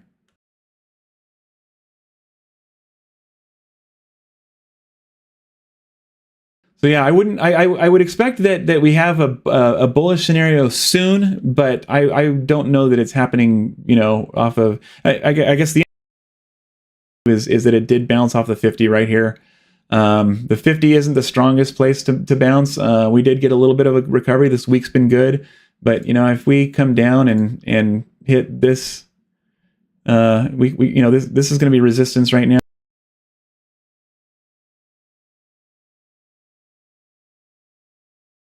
This is going to be resistance right now.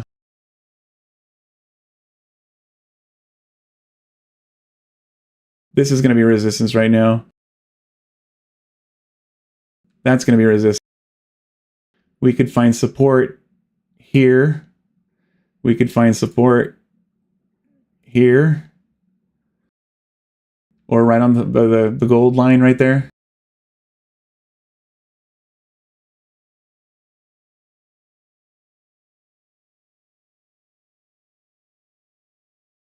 So the other thing, T, I know you're the one that asked for that, is I think my TA is epic when it comes to what's it called, like the assets and stuff. The indexes and stuff is kind of a little different animal, just because they are so different in how they're made up, that they're always going to be exponential, and they're always going to be made up of the best companies on the market. So it's not like a standard asset that's going to be very static, I guess, in regards to, the fundamentals of that asset are going to be based on that one particular asset.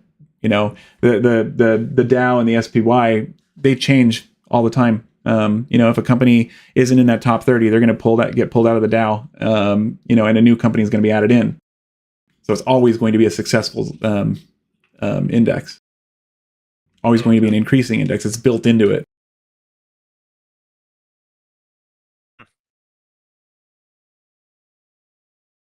All right, I'm going to check out YouTube to see if we got YouTube comments real quick.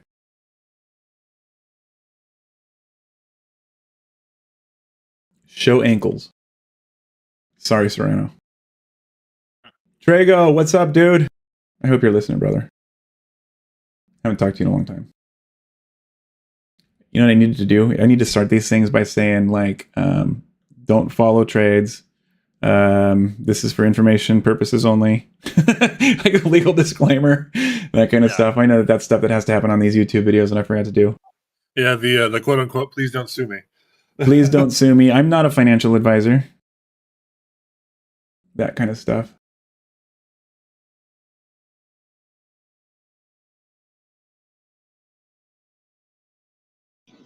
So what do you think of Bitcoin here? Do you think it's going to come down more, or are some of these entries safe?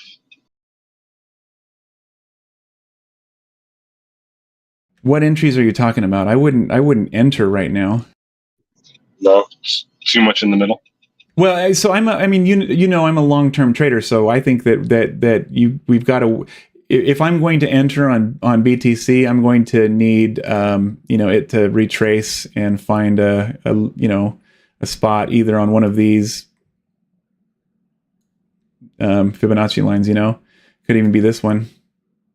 If I want to really test it, it could come down and hit this gold line. So the way that they come down, they come down in threes. It's always the ABC. Not always. I shouldn't say always, but it's an ABC. Typically, the most common is the zigzag, and that's where it goes down to the 50, comes back up, and then hits the gold line, and then that's when it's off to the races from there. All right, I was just curious where where you were at the moment. Wow, look at my Sol trade. Hold on a second. Let's go back to Sol.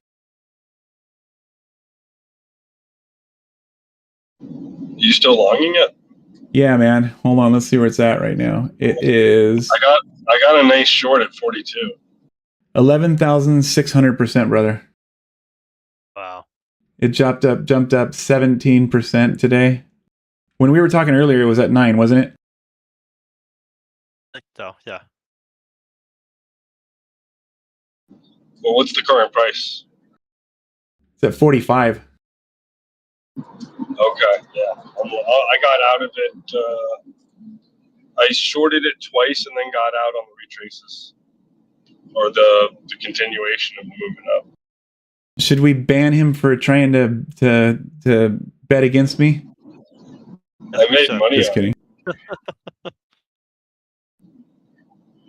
I took 100% with my $6. Way to go! Way to go!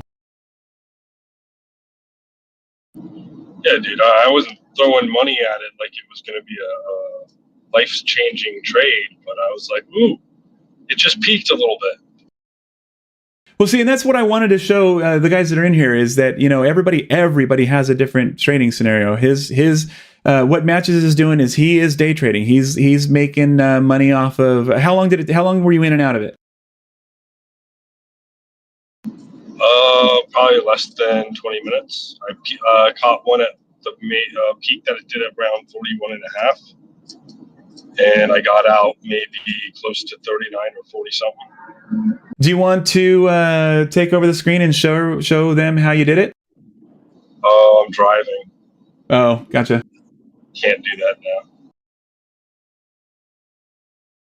Well, good job, Master. No, it was just everybody was in that. Oh my God, nobody shorted here. It just pulled a wick. Blah blah blah.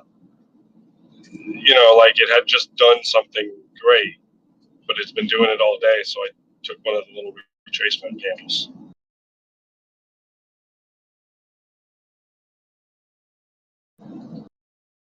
Well, that's the other thing, right? You don't know when you're at the top until it finally does really come down.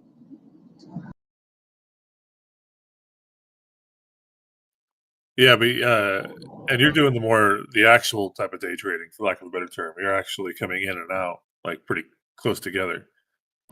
Yes and no. I mean, I will try and throw 100 extra on Bitcoin and try and let it sit for days, or play with it.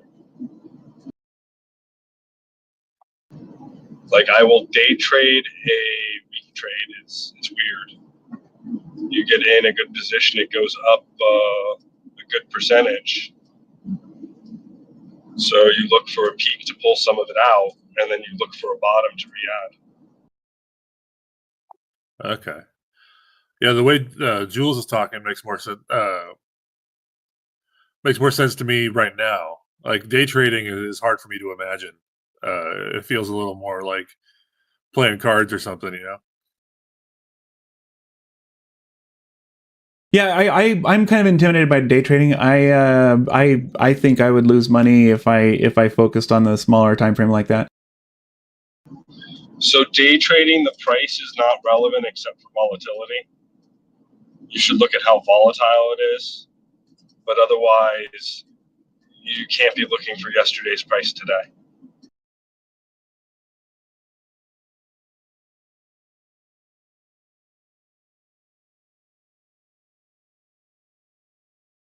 I don't know if that makes sense, but it's kind of how I see it. It's a great analogy. I look for just the movements, and you try and get in on the way up, take a percentage, and get out, or vice versa.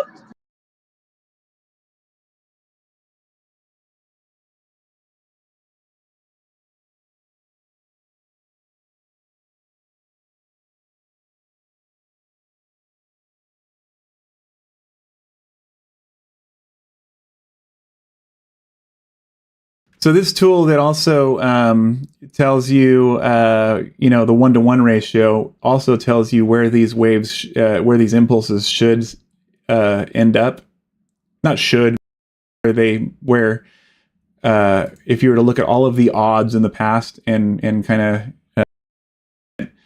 of where you can kind of, I guess the best case scenarios end up being. I'll try and find it right here.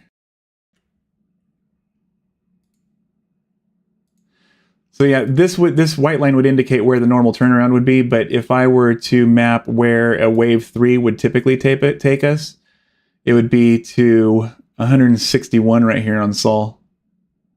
165 actually, 165. But I wouldn't anticipate it hitting that for, I don't know, a year, maybe longer. Okay, because yeah, you're looking at it at a very extended period of time. I see what's happening. Yeah, yeah.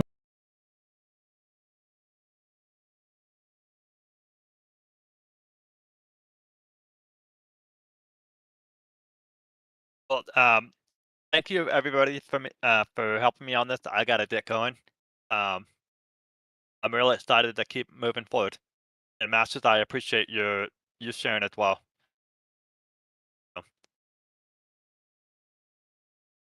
Yeah, thanks. It's good to see you. We'll plan on doing this again Monday. I'll probably hang around for a little while on here, do a little bit more TA on stuff. But yeah, that's the thing, is it doesn't have to be at 10 o'clock on Monday or Wednesday. I'm going to try and hang out in here a little more often. So if you see activity, come on in. Okay.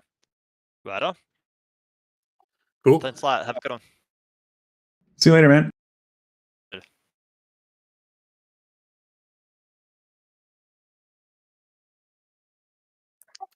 If you don't mind me asking, you're using a lot of tools. I mean, you mentioned earlier they had to like buy the tools. Is that right? So TradingView, they have their free package, and the free package comes with a handful of indicators. But then they have a couple different tiers, and the different tiers have more and more information, or more and more tools available, different indicators and stuff. And then there's also third-party tools that you can buy too. You know, and then there's also tools that are third-party that people have hacked and put for free on TradingView too. One of them is Market Cipher. It's a very expensive tool that a lot of people buy, and quite honestly, I think the I don't want to, I guess, make your own opinion based on the owner, but go look at some of his videos in the past on YouTube and make your own opinions. But you know, those tools are all available for free on there too. But yeah, based on the subscription you get, some tools are not going to be available. The ones that I would want are on like the highest package, so I don't even have those. Like I said, I found my hack in that I was using the tool before they banned it on my package, and so therefore I'm still using it because I'm still using the same I guess saved chart that I've been for a long time. But all on my new charts, if I try and add that to it, then it says I can't use it. Oh, that's funny. Yeah. And the price difference is massive between like the one that I'm getting now and the one that they want me to pay. Yeah, I'm looking at the prices now. It's just a shame that it's monthly for something you're not actually trading on. Yeah. Yep.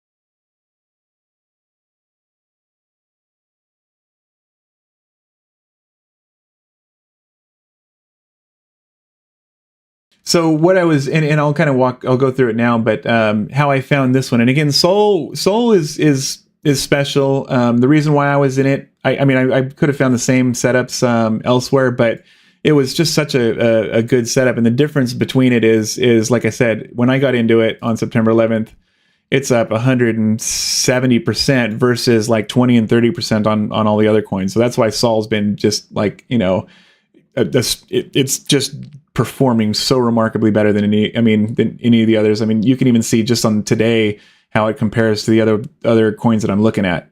The rest of the market's about a half a point up, where this one's been up 17%. But what I do is I'll go on these longer time frames. I'll take a week out, right? And I'll just go up and down these based on, these are the higher leverage tokens that are on KuCoin, or the higher leverage coins that are on KuCoin. I have another watch list here that has like every coin that's on KuCoin. But the ones that I keep on this are basically the ones that are like the higher leverage ones. But what I do is I'll go through, each one, and I'll take my my Fibonacci tool, my retracement tool, and I'll just see where we're at. In this case, Bitcoin's at the 50. I still think Bitcoin has a really good chance of going down to 9,000. I mean, as crazy as it is, because it looks so good right now. I mean, maybe we come up. This is a very possible scenario. We come up and hit the 40,000 level, and then drop down to 9,000. Like that's a very, very, very likely scenario. I'd say that there's such a good chance of that happening. And when that happens, the market's going to, like, everybody's going to feel like, oh my God, we're in the biggest bear market. This was a fake out. What we've been dealing with for the last couple of weeks was like the bull trap, which, by the way, it's going to feel like it. When I get stopped out of this trade, that I'm so proud of, because that'll happen in that scenario, probably. It's going to feel like absolute crap, and we could get down to 9,000, and it could take months. Yeah, but the thing with Bitcoin is that when it gets affected, everything gets affected. Yeah, that's true. I mean, and that'll happen. Well, and Bitcoin's not going to be the lone thing that happens. It's going to happen because something happened in the market that caused it to do that. And so it'll be a war in Israel or something that starts up or something, and all of a sudden the whole market just turns to crap for months. That sounds exactly like what someone else said to me. Yeah, and how that looks though is it'll come down to 9,000, and it'll feel like crap because it's a new low. But when it hits that point, it's going to be on all of this support right here.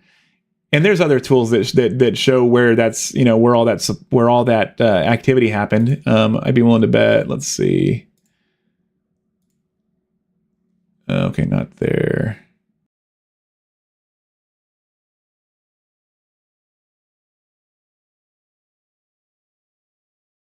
Well, yeah. So I mean, you can see that just since that peak right there, all of the volume all happens right on that gold line, right at the 9,000 level. And again, the way that these things typically work is they work in ABCs. It could go like this from the top here, A right on the 50, because that's the textbook place for that to happen. Come up to, what did I say? 40 is where that golden ratio is on the way up. Right here. Hit like this, boom, And then we're off to the races, and we're in a real bull run for there. New highs, you're talking the kind where it could get into the 100,000s or more, after it bounces off of that. But like, this is the textbook scenario of what's supposed to happen in this scenario, right here. Yeah, wow, that's gonna be crazy. I'll have to look out for that. Yeah.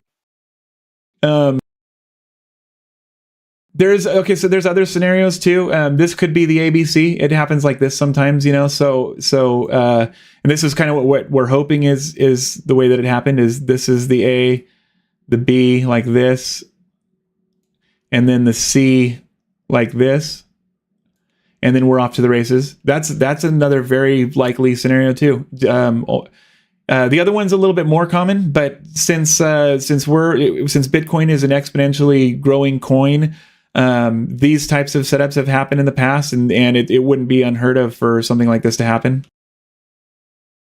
That's what I think most Bitcoin traders are trading on. That's happened. There's a lot of support for it. You've got, a head and shoulders, an inverse head and shoulders that happen right here that should take it up to at least, let's see,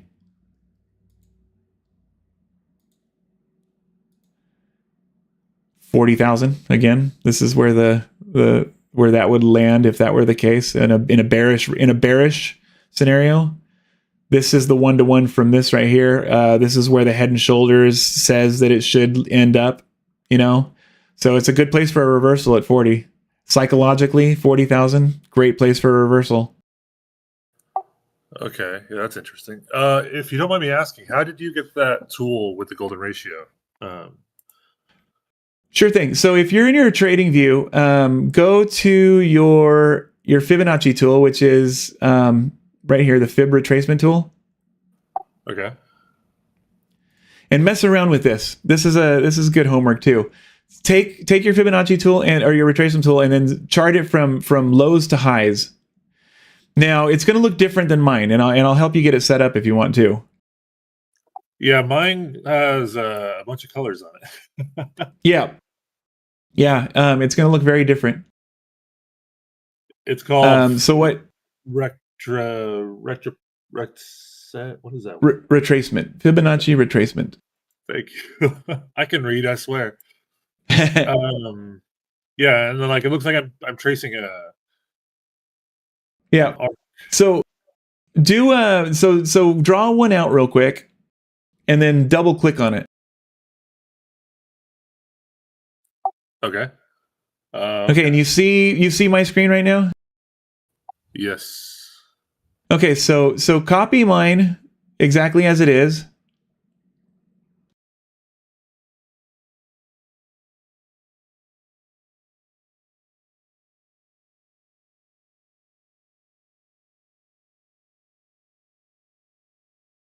Fade that trade line really low too. That thing's gonna annoying if it's too bright. I have mine set at like 14%.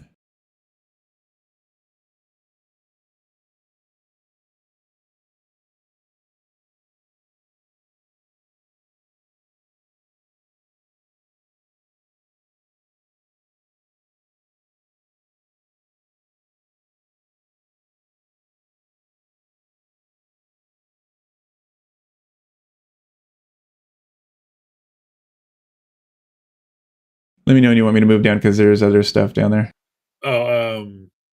Yeah, no, I've got the first one. There's further. I see it now.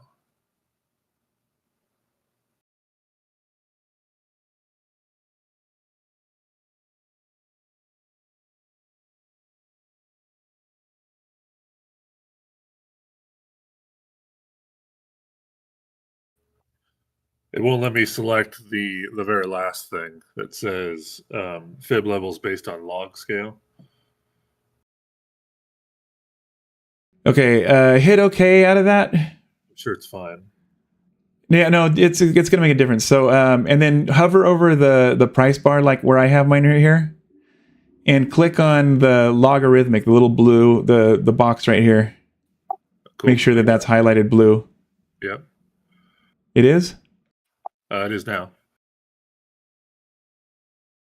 Now try it and see if it works. Oh, there it is. Cool. Okay, so now does it kind of looks like that now? The line?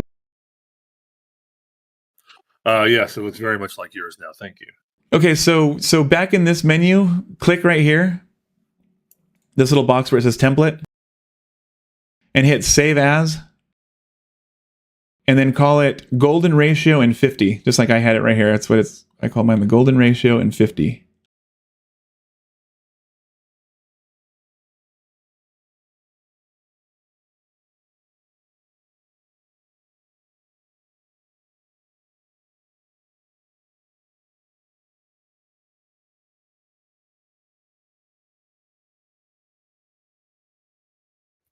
Perfect. Thank you. Okay, so now that you have that, you can highlight this, and then a little thing will come up right here, this little guy, and you can have it. I don't know if there's a I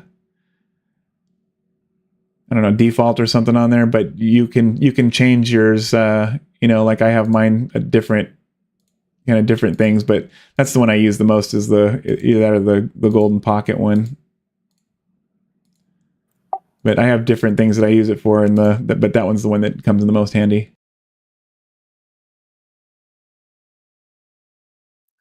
Yeah, thank you. I want to mess around with this program a lot today because you've shown me a lot, and I want to be able to make sure I can navigate it properly. Yeah. TradingView is awesome, man. There's a million different things. I mean, for a coder, you can even write your own indicators if you know Pine.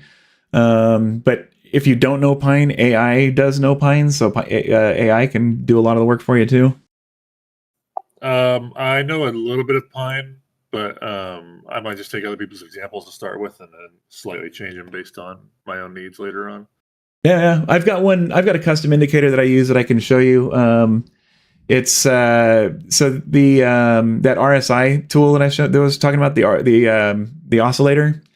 Typically, they only show you the time frame that you're looking at, and this one, it's a guy that used to trade in these channels a long time ago.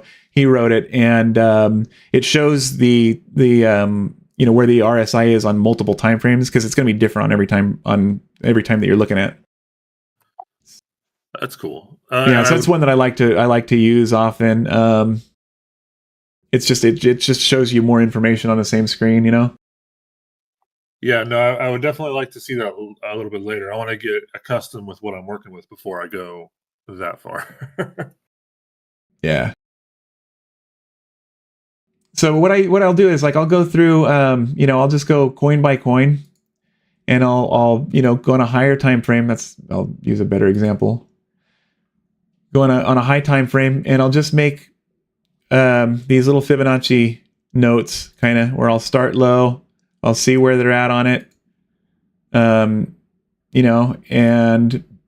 if I see that one's kind of approaching the 50 or the golden ratio, I'll put an alert out right here. I'll add an alert so that I'll get a text message when it's hitting that level, and I can start to look at it a little closer. Okay.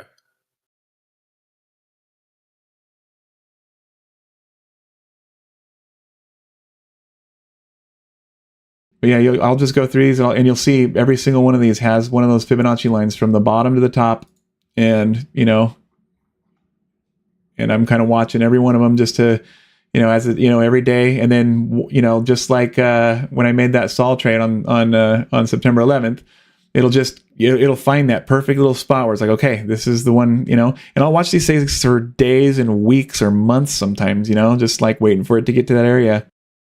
And the one thing I can say is patience is okay. Like there's going to be a setup eventually. There's no sense in getting into a bad trade. You don't need to. You know what I mean?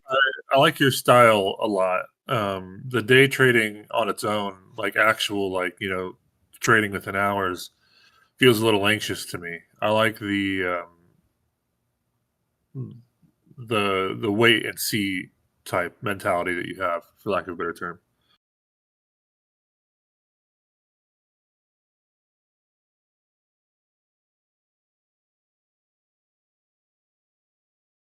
Yeah, unfortunately, the market's, well, unfortunately, it's fortunate. The market's doing really well. So it's not really a day that I'm looking to get into trades. If anything, I was talking earlier that, I mean, there might be some short setups that come up. Let's see, what would I look for in a short? I think if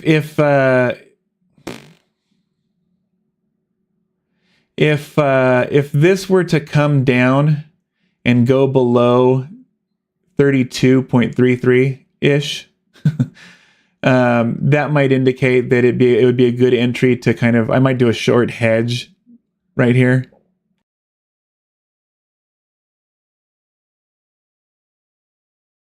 Okay. And that's just because of the strategy that I use. One of the rules about the Elliott waves is if you make a 1 and 2 and then you get into the 3, it's a hard rule. The 4 will never ever go back into the 1 range. So there's always a little bit of a gap from the 1 into where the 4 will go. So like here, I'll show you in if you got an impulse wave, they look like this. The 4 will never go back beyond the 1. It's against the rules. So if it does, then you know that's not an impulse, and you can just count, just scratch your trade right there. Now, there's other times when some impulses do that, and so that gets complicated too. But if you're just looking and trading, impulse waves like this, if you're trading into the 1 territory right here, then you're most likely probably going to start going down more. So this would be a good. So that's why the ABC trade is what it's called. Might not be a bad one. So this is in this case, the ABCs go like this.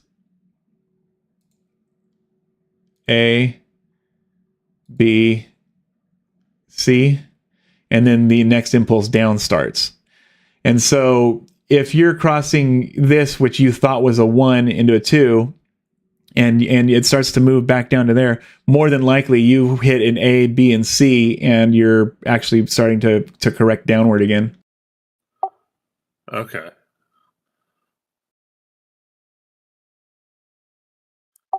Very cool. I actually have to go. But I'm gonna do what you said. I'm gonna set up a couple of these boards and try to do some predictions, see what happens based on what you Yeah. tell me.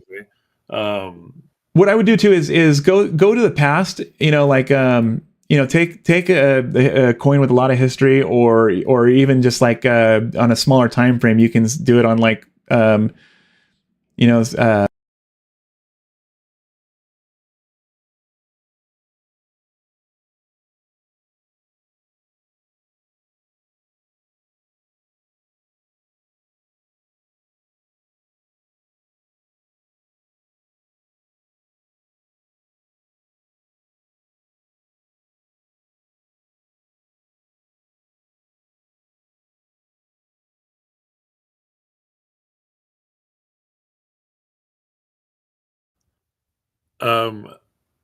Actually, before I go, I have one question. For some reason, when I go to Soul, it looks very different from yours. Like mine only has a trend up. That's weird.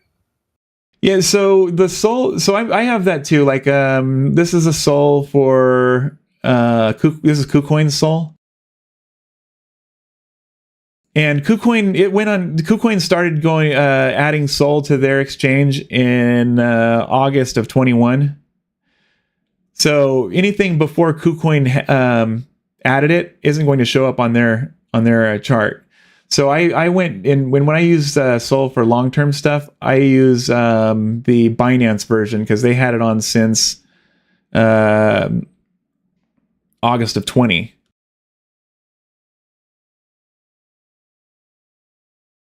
So you got to find the one that has the history that makes sense for for what you're doing. And typically that means longer term for me.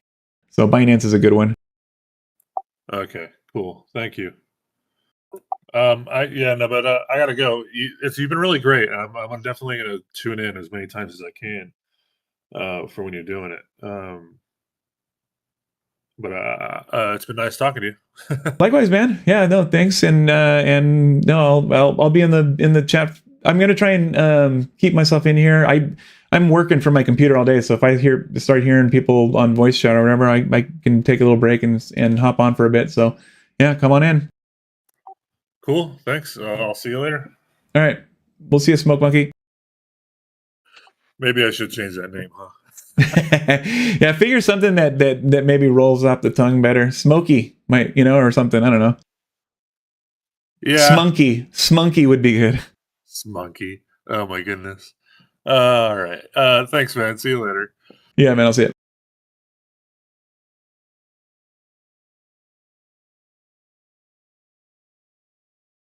And with that, I will end the YouTube feed.